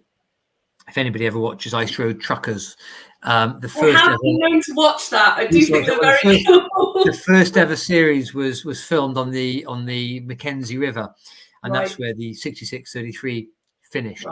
It's changed now. They use a different bit of ice road, but the ice road, which is ploughed every day, funnily enough, but which is an interesting anecdote anyway. So, but the ice road is massive. The Mackenzie Delta, as you come onto the Arctic Ocean, so you're walking on the Arctic Ocean basically at the end of the race, is miles and miles and miles wide, the river. And so you're walking on frozen sea ice. You look down and you can see sadly, bits of fishing string or whatever, or bits of detritus or bits of mud, that have been caught up in the sea as it's frozen. And you have no option but to sleep on it because you're on it for a couple of days. And it's just phenomenal to sit down on a bag of clothes, because you don't sit on the ice, drinking a cup of tea with your feet straight, or maybe having a ready meal or something, looking around and clear blue skies, maybe it's -20 or something. It's just a phenomenal experience. And there's land miles and miles away over there, and the other side of the river is miles and miles away over there. It's just a phenomenal thing. And to just dwell on the Mackenzie a little bit longer. So you're at a point where the river is so flat, because it would be virtually flat. You're on the Arctic Ocean. Because they have checkpoints every sort of 50 or 60 miles, and there's no land to have a checkpoint. So the checkpoint was a vehicle parked on the ice road. And because it's so cold, they tend to leave the engines running. So the engine's running and the lights are on. So a safety vehicle, they have safety vehicles come past you normally every 24 hours. Said, don't worry, you'll see the safety, you'll see the checkpoint, the lights will be on when it gets dark. So that's great. So darkness comes in. You've only got probably about 8 hours of daylight a day, because of it's the time of the year and so on. So darkness starts to fall. You see the headlights on. Oh, brilliant! Headlights on. I'm not far away now. And you're walking an hour later. You're walking 2 hours later, 3 hours later, 4, and it can be hours and hours and hours before you get to the headlights, because the only reason you lose visibility is the curvature of the Earth. But beyond that, that's everything's totally flat. amazing. So you're walking towards these headlines, and it really plays tricks with your mind. Earlier on in that same race, people have talked about a flashing beacon. There's a big communications tower, really tall, and the beacon at night, you see it for tens, if not 100 plus miles away, and you just never get closer to it. You're walking towards a beacon that never gets closer, and it really fucks your mind up. I was going to say, because at what point do you go, because your mind must be going, this doesn't make any sense. We should be getting closer, but we're not. Yeah. And at that point, actually, I bumped into somebody, and he'd done he DNF'd, did not finish, DNF'd the race previous year, and he was going back for a second attempt. And I caught up with him, or he caught up with me, or whatever. We were walking together for a little bit, and he said, I hate this. He said, it messed my mind up last time. He said, I've got to be out. So we decided to sleep out, go to sleep and wake up in the daylight, because we just couldn't cope with it any longer. Because it just really, really, really messed with his head. I mentioned about tears earlier on. Guy who's become a good friend of mine, an Irish guy called Gavin, who it was his first ultra actually when we did the 66:33, and the fact that he's now a very, very good elite ultra athlete. I always drop in the fact that I actually finished ahead of him in that race, which was the one and only time I would ever do it. But we were nearing a checkpoint, and a safety vehicle came along, and we always ask the same question: how long to the checkpoint? And they said, "Oh, we knew you'd be asking that. Yeah, it's 10 kilometers. 10 kilometers, fantastic. Okay." And we were all roughly the same sort of pace. You do 10 kilometers, so you do 5 kilometers an hour. So 10 kilometers, 2 hours time, I'm going to be in the checkpoint. Yes, awesome. Fantastic. Put my feet up, the amount of wood burner going, whatever. So I put a little note and so, because they were behind me, a few hundred meters behind me, or a kilometer behind, Gavin and another guy, Johnny. Put a little smiley face, 10k to CP. An hour later, I put a little thing in there, 5k to CP. An hour later, right, where's the checkpoint? And we were on a road that went, because it was a man-made, or a recently made man-made road. The road actually that part of the race is called the Dempster Highway, and it was created to get to the oil exploration on the Arctic Ocean. So it's part of it's dead straight, literally dead straight. We're in Canada, so let's talk kilometers. Kilometer after kilometer after. All it does is undulates, and you get to the top of a little rise, and you can see it going on forever again. And every time you're going up a rise, you think it's going to end soon. So we got to two hours in. Okay, any minute now, and another 20 minutes, another half an hour in. It's like really, really, again, messing with your head. This road is going dead straight. And you want some variety. You want a twist or something. But it just went on and on and on and on.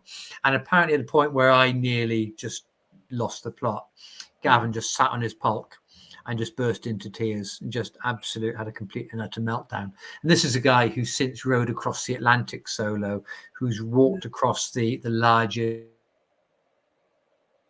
lake in the world solo, 300 miles across Lake Baikal in northern Russia. And it just gets to you sometimes where you're just like, I can't cope with this. I really just can't cope with this. It's just too much. And sometimes, absolutely. So you either just have a meltdown, have yourself a bar of Cadbury's chocolate and a cup of coffee or something, or whatever does it for you, And I love pork scratching, so I'll take some British pork scratchings with me, and they can be one of my treats every now and then. Have a little pork scratching, just to make yourself feel good. But it's amazing the appreciation that you get for things like a cup of coffee or some Cadbury's chocolate or a pork scratching, isn't it? Like all of a sudden, that is the most amazing thing on earth. Yeah, absolutely. Yeah. No, those little treats can make such a massive difference. And even now, I get such pleasure sometimes from some of the smaller things, whether it's a nice cup of coffee or whether it's a Danish pastry or something. I'm an age where I have to watch where I eat a little bit more than I used to. But sometimes, I'm going to have a Danish pastry today, and I enjoy it, and I really savor it. And it's not just filling up on rubbish all the time, but just having a little treat and making the most of it. Absolutely. It's important to have those treats in life, I think. Yeah, absolutely. And I think that getting that perspective of being in such a hard environment to get the appreciation of the day to day. I mean, I've never done anything like that. The nearest thing I can come to that is it's from a perspective point of view. Is like, so I was born in Zimbabwe. We left when I was 4, so I don't really remember it, but I went back when I was 18. And then my dad subsequently lived in Tanzania. He lives back in Wales again now. But that similar kind of experience of just dealing with absolute poverty. I mean, real poverty. Yeah. And then coming home and just being like, geez, we have so much. Even those of us in the UK that don't have a lot, still have a lot relative to that. And it's just getting that perspective is you can't explain it to people. No. You can't give that to people. You had to go through that to then, feel the way you do about day-to-day experience. It's bittersweet, isn't it? You got to go through the pain to get the pleasure of the absolutely things. And I still actually in life quite enjoy roughing it, so going out up onto the Brecon Beacons, taking my little bivvy bag and maybe sleeping out there a night, and mixing that up and traveling more comfortably than perhaps I used to. I don't think I would ever in my life, however much disposable income I have, justify traveling first class on a plane, because I think it's just an absolute rip-off. But that's just my thing. But staying in a nice hotel, I love the juxtaposition of spending a night out on the ice minus 40, having eaten freeze-dried meals for the previous several days, to then staying in 5-star luxury hotel, being pampered, and I think you really appreciate the luxuries when you've roughed it. Absolutely. Before we came on, you were talking about being we just touched upon quickly about shiny things and buying the things rather than what do you, so just tell me a little bit, if you don't mind, like what property do you own? What do you like spending your money on? How's that changed over time? I mean, there are things that I've always tried to be a little bit not too overt in terms of my bling, if you like.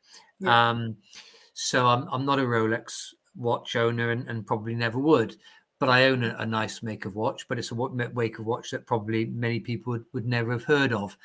But in terms of things like, aspirational things and so on, when I was a kid, one of my favorite Matchbox cars was a Maserati. It was a Maserati Bora, and it was in orange. And I looked after, I've still got it now, actually, a little Matchbox car. And I know when I first worked with the business coach, she and I talked about aspirations and what my aspirations were and so on. And I think I just threw it in there that I wanted a Maserati.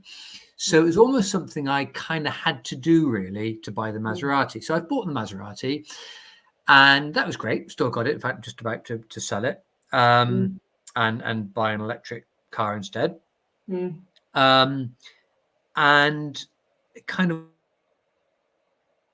when you're successful, it also comes with a territory that no, I can't say I felt it was necessary to have certain things. So I mentioned to you the Mont Blanc pen. Now I enjoy using a Mont Blanc pen. It writes nicely and a nice fountain pen. So I have that. I wear nice shoes. I wear nice English made shoes. There are various other things that I kind of do, but actually less and less important to me now, really. I don't like wasting money. So I will buy something if it's good quality, and I'm lucky enough to be able to do that. I'm lucky enough to be able to buy something good quality, but I will never buy something that is just blingy and a waste of money, because I think I've now, over recent years, learned that money is something really to be cherished, not to be coveted. You shouldn't spend your whole life coveting money, but if you've been lucky enough or good enough or appropriate enough to earn money, whether it's a little bit of money or a reasonable amount of money or a lot of money, I think you have a responsibility to yourself and to your family to look after that money wisely. And it means not wasting that money. It means not blowing that money. It means investing that money carefully. I really think that's something that I have, as I've grown, and you earn more money, you pay more taxes and so on, you learn to prepare for those tax bills. Anybody who's self-employed should be ready for their tax bill to come at the end of December. It's coming, shouldn't be a surprise to you. If you're earning money, don't just blow it all and then suddenly get to the end of December or end of January and say, oh yeah, didn't think about that. I've now got a tax bill to pay. So it's kind of like, I won't waste money. I won't spend money on fripperies now unless they are, I think, good value for money. Now, my good value for money may be somebody else's not good value for money. I recently, my wife and I recently bought, a fairly expensive house, but the house in which we live, it's an investment, but it's also gives me an incredible amount of pleasure. It's got some land with it, and it's my switch off time. Walking dogs around the garden or just mowing lawns or whatever else, just gives me time to actually just be here on my own and so on. So I am minded all the time to, is it worth it? So there's time when I could just about afford to, I would always travel on a train first class. Now I look at the train costs and I think, that's just a waste of money. I'm not going to travel first class on a train. As I said to you, I'll never travel on a plane first class because, frankly, I just can't justify it. Yes, I could afford to, but do I want to? No, it's a waste of money. And I don't like wasting money. I've worked hard to earn that money, and I don't want to waste money. Money needs to be looked after and cared for. I think it is really, really important. It's a really nice way of putting it, that looking after it and caring for it. I've not heard it put in that way before. It's a really, it's a different way to saying, budget, because I think there's such negative connotation. If I say to clients budget, they're like, oh God, why? If I say to clients, so if you don't mind, I'll steal this one. Take care of your money. All of a sudden it's like, oh, so actually doing that thing that I used to do is actually not taking care of the money. It's a really nice way to put it. Really, really nice. And it's in the book Rich Dad Poor Dad, he talks about getting away from the expression "can't afford it." So I know if the kids want something, I don't ever say can't afford it. I say no, we can't justify it, or no, it's not right to buy it, or no, I believe it's not suitable to buy it, or this, that, and the other. And because you just need to get away from the fact that even if you can afford it, doesn't mean you should buy it. Yes. Because take care of that money. And it's the funny level, isn't it?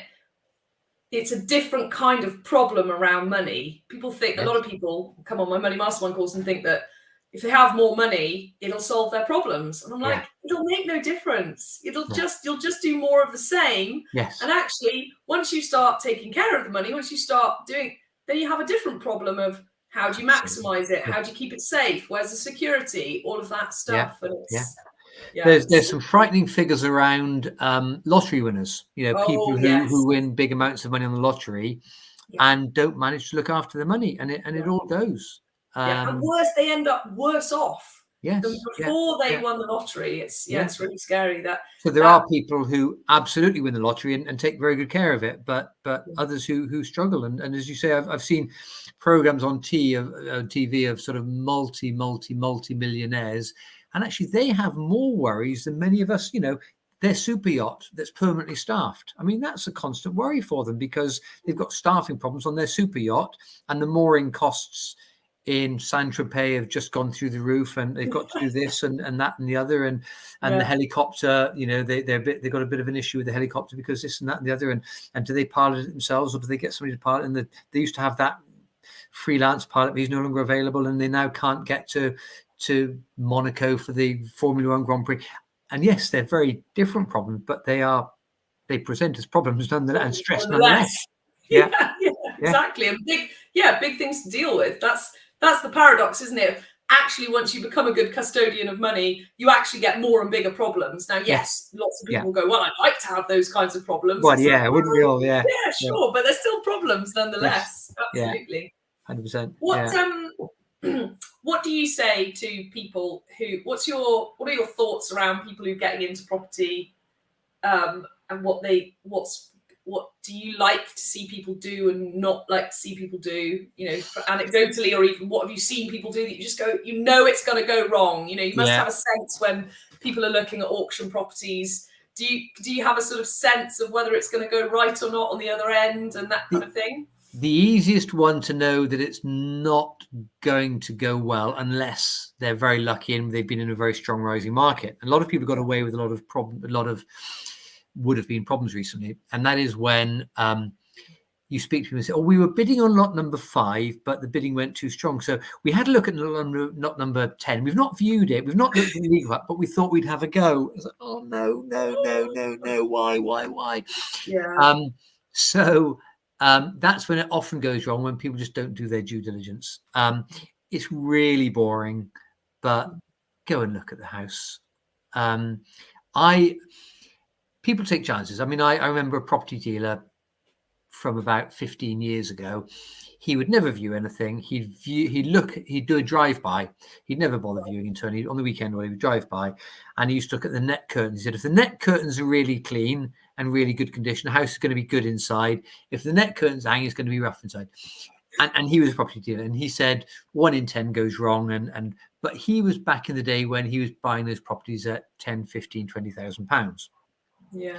And you could kind of afford to go wrong even 15 years ago. When you're spending 50, 60, 70,000 pounds on a house in the Rhondda Valley or Cunnan Valley or wherever it might be, there's less scope to get it wrong, really. Now, some people are happy to buy on a Matterport or YouTube video or whatever, which we do now. Yeah. But I wouldn't be. So I'm at the cautious end. I want to go and look, touch, sniff, smell, feel the property and just get a sense of it. Even if you can't go inside because you can't get there to the viewing times to get in there, do look at the video and at least drive past the outside. Go there at different times of the day. Try and suss out what the neighborhood's like. Just do your research. It's all basic stuff, really. And the same would apply whether you're investing in real estate or stocks and shares. I don't invest in stocks and shares. I haven't got any stocks and shares. My father had a small portfolio, but my father would spend an hour every day reading through. He was a telegraph reader, reading the advice and whatever, and that he'd have a broker, and the broker would. We're not talking massive figures, but his broker would then send him letters and advice and this, that, and the other, and he'd follow that advice and he'd learn. And he bought fairly safe stocks, but he bought stocks that grew well, and he built up a knowledge.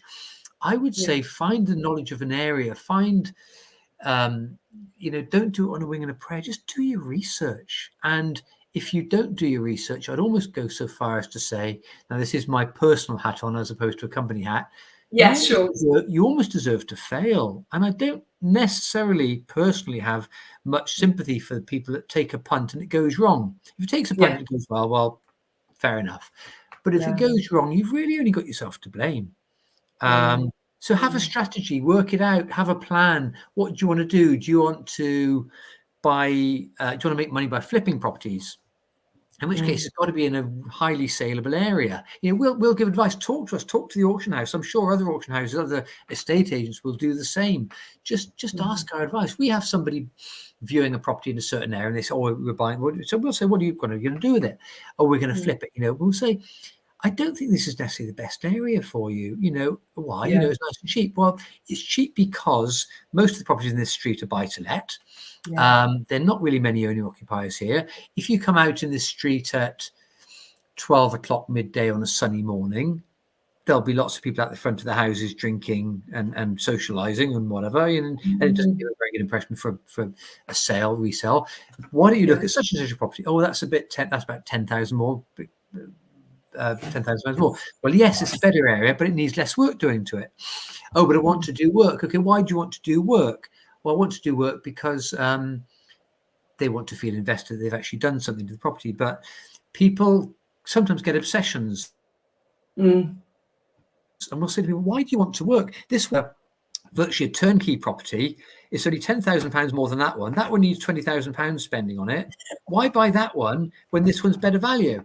Oh, because I want to be a property developer. Okay, well, if that's what you really want, but why do you want to? You have to ask yourself some tough questions. Put your ego to one side. Are you in it to make money, or are you in it to go down the pub and say, yeah, I'm doing the property up at the moment? At the end of the day, we should all be looking for the safest / best, most profitable. If you're doing it for business, you're doing it for business. Put your ego to one side and do it the best way to make money. So do your research and just ask yourself some searching questions before you really get involved. What are you looking to do? It's huge. It's really massive, and it's such a big thing to get into. It's not something you can just get out of easily either. I think that's the thing, and yet people seem to spend less time making decisions about house purchases than they do about buying a pair of shoes or a watch or something. It's like 10-minute viewing. Yeah, this one will do. It's like it's a big deal. People. Funnily enough, the guy who runs EIG, Dave Sandeman, he talks about it as Argos catalogue browsing now. People will sometimes look through auctioneers' catalogues as if they're browsing an Argos catalogue. I love that one. And we try and explain to people, if anybody wants to talk to us, we'll talk to them and say, sometimes properties can come with big debts. We've sold properties before, and it's all in the legal pack. It's all clear and above board that we sold a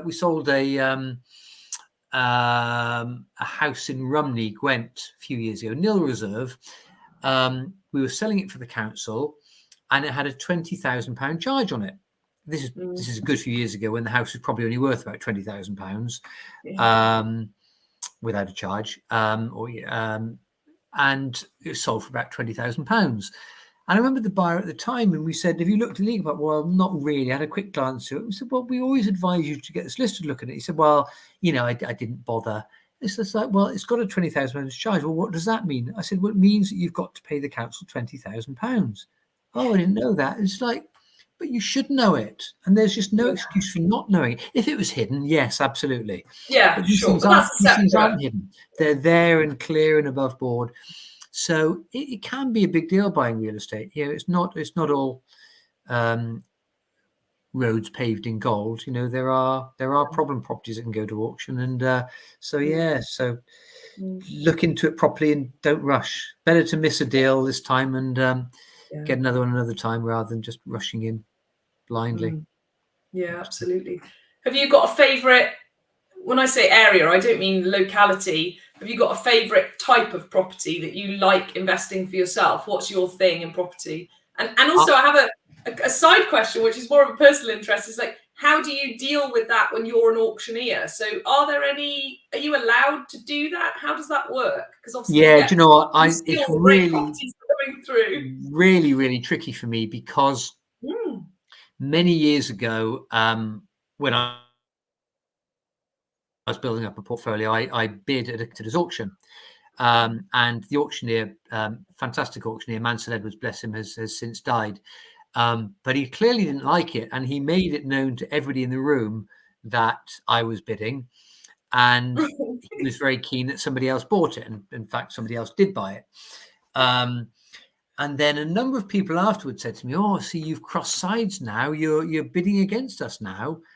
And it just made me think, crikey, people don't like this. They don't like me being on their side of the fence.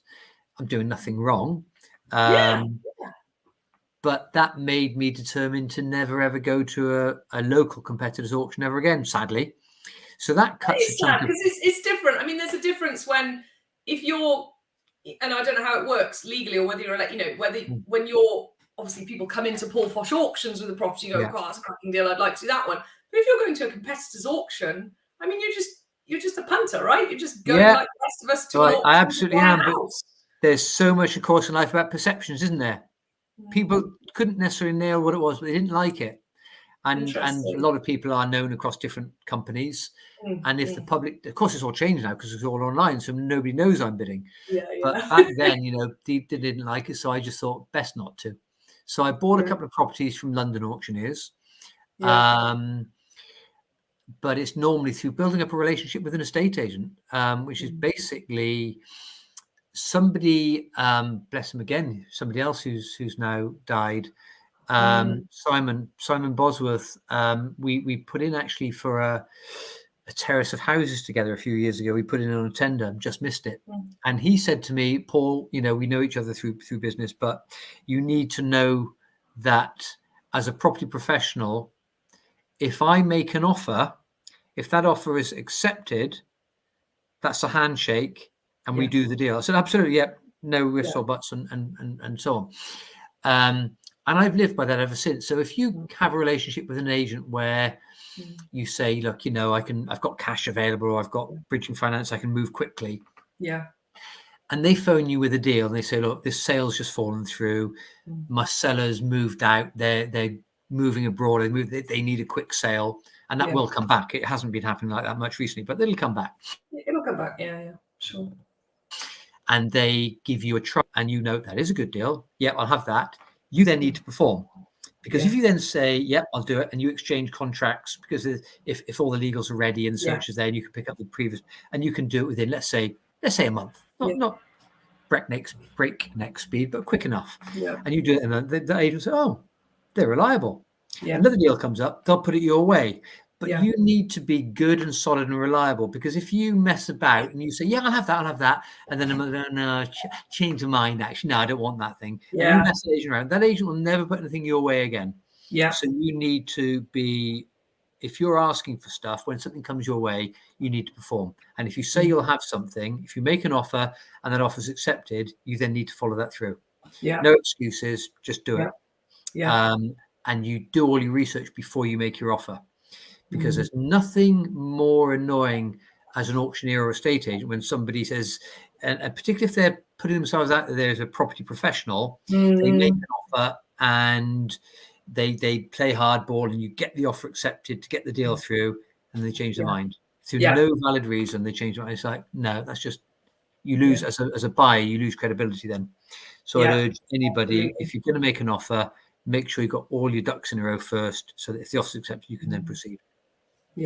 It's so important as well, isn't it? I think especially there's so much property education out there at the moment, kind of saying this is the way you do it, and go and build relationships. It's like, that's part of it, but actually what you've just said is the biggest part of it. You've got to do what you say you're going to do, hang around long enough to still be there when that deal does come up. Because so many people, I've seen it over you must have seen it all in the auction, coming in, giving it the big I am, I'm going to do all this stuff, and then they don't stick. They don't do what they say they're going to do, and they don't stick around long enough to actually be tried out. It's so important. Yeah, absolutely. So it's just being a man of your word or a woman of your word. I think is just absolutely critical. And it's so basic, and yet it needs to be said. I think these days, it needs to be said, because it's 100%. Not. I think to an extent it's a value that's been lost, and coming almost full circle back to, I talked at the beginning about our culture points within the company. Well, it's an overused expression, but honesty and integrity is one of our culture points, and it's different people will read different stuff into that. But one of our basic thoughts about honesty and about integrity is quite simply that a simple thing, like if I say to you, I'm going to meet you for this podcast, Alex Louise, and I'll be there for 10 to. I was here ready for 10 to. You were here ready for 10 to. We had a time, we agreed it, and we were here. We honoured that. We valued each other's time. Yeah. If I say I've got a meeting with somebody, I'll be at your house at 3 o'clock in the afternoon, and I turn up 20 minutes late with no excuse. Yeah, things can happen, but we're nearly always late for things because we didn't allow enough time. We arrived late at work quite simply because we left too late. Enough time for the traffic. Yes, the traffic was bad, but we left late.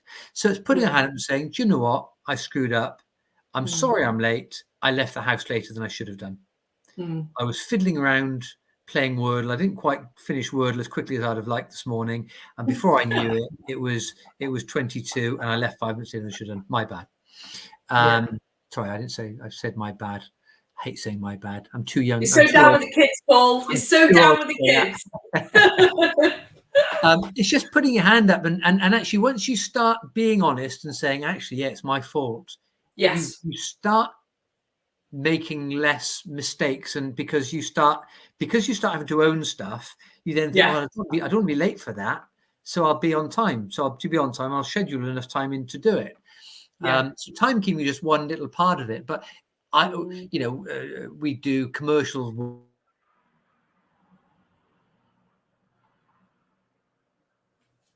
So on commercial, it can take a bit. Ooh, I think we might be having connection issues.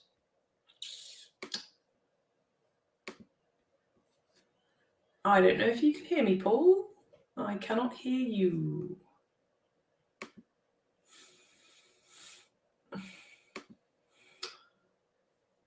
Apologies to those listening. We'll just wait till it comes back online. We are having a technical hitch. I don't know if you can hear me, Paul. I'm just going to send you a message. Oh,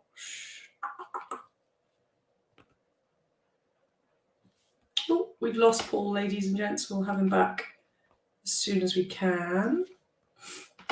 Just hang in there with us. I feel like I need some background music,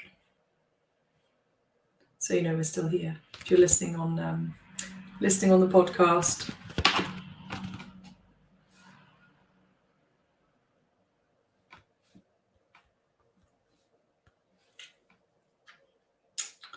And if you are listening recorded, just hang out with us because we don't edit and we don't cut things out. So there will be a pause while we do this. Here we are. We lasted an hour and 55 minutes before it went wrong. Oh, phew, I got you back. And sorry, it's just managing expectations and never over-promising. So, if we do a difficult appraisal or something that's going to take a couple hours of somebody's time to actually work out what it's worth. And you're going to be out of the office all the next day. It's to not say, get back to you. Just actually think, okay, well, realistically, Mr. Client, it's going to take me 2 or 3 hours of work to work this out. I'm not tomorrow. Then we've got the weekend. I'm sorry, but I'm not going to be able to get back to you until Monday lunchtime on this. And if they, I really want to know now, I say, well, I'd rather do a good job for you. I don't want to give you a pie in the sky figure. I'm sorry, but I'm going to have to make you wait on this one. And that's just what we like to do because we want to do a proper job for you and give you some proper figures rather than just make it up on the back of a fag packet. And I think sometimes people are afraid to be that kind of honest with people. If somebody offers you that deal and you've bought one a week before and you can only buy one a month or one every 6 months, you say, thank you so much for putting this deal my way. I'm not in a position to do it now. I really appreciate you coming. I bought one 2 weeks ago, but please bear me in mind in about 2-3 months time. I'd love to have, just be honest and open with people. Don't make an offer on a wing and a prayer and then you can't perform, because that just puts you in a bad position going forward. Yeah. And it's full circle, isn't it? We were talking earlier about, how our reputation is everything, and Yes. and our word. I mean, I read a lot of historical novels. That's my thing in fictional terms. It's 14th, 15th, 16th century historical novels, and in those books, all right, they're fictional but based in historical events, but people's word is everything. Yes. I mean, people die for their word, and it's I don't know. It's because I read those books, and I've done a lot of personal development work, and I have a coach and all of that world, and I teach the stuff as well. But it is just, I don't think we can underestimate, if people just spent the rest of their lives doing what you've just said, their worlds will radically change. Because actually, once we start to get honest and we own and be responsible, everyone knows they can rely on us. Absolutely. Like if I say I'll be somewhere, people know I'll be there. And actually, if I'm not there, and it's the same with my clients, because we have a big thing about timekeeping in my mastermind. You show up early so that you are on time. And actually, to the point where if one of us doesn't make it, our immediate thought is something bad has probably had an happened, accident, because they're always there. And we actually go, geez, why are they not here? Right, get on the phone. Are they okay? That's our first thought, rather than, oh, look, we've all got that person that we know that's always late and that world. And there's always an excuse. Yes, and a story and a drama and No, you didn't leave enough time. That's what it boils down to. Absolutely. And on that note, we've been going for 2 hours. We were at 12 o'clock, Paul, and I feel like I could literally sit here for the rest of the afternoon talking to you. And I would love to do it again sometime in the future, and stay in touch. And thank you for your time and your attention and your sharing, and just being an inspiration, actually, for me and for people who are listening, of what's possible, not just in business, but physicality wise, taking on challenges and being that inspiration. I learned a huge amount, but like you saying that you read a lot of books. Have you read any of Jocko Willink? Hang on, let me get this right. Jocko Willink's books? No. I think you would love his books. So he's ex. I don't want to get the military. I think he's SAS SEALs, American military. Okay. And he does the dichotomy of leadership and extreme leadership. So I think it'll be right up your street, because he's and it's just, I find people like him and people like yourself who take on challenges and share the journey really inspirational. So, and I also really thank you for giving me people listening, 2 hours of your time, when we just heard how busy you are and everything that you take on and all that you do. Thank you for indulging me.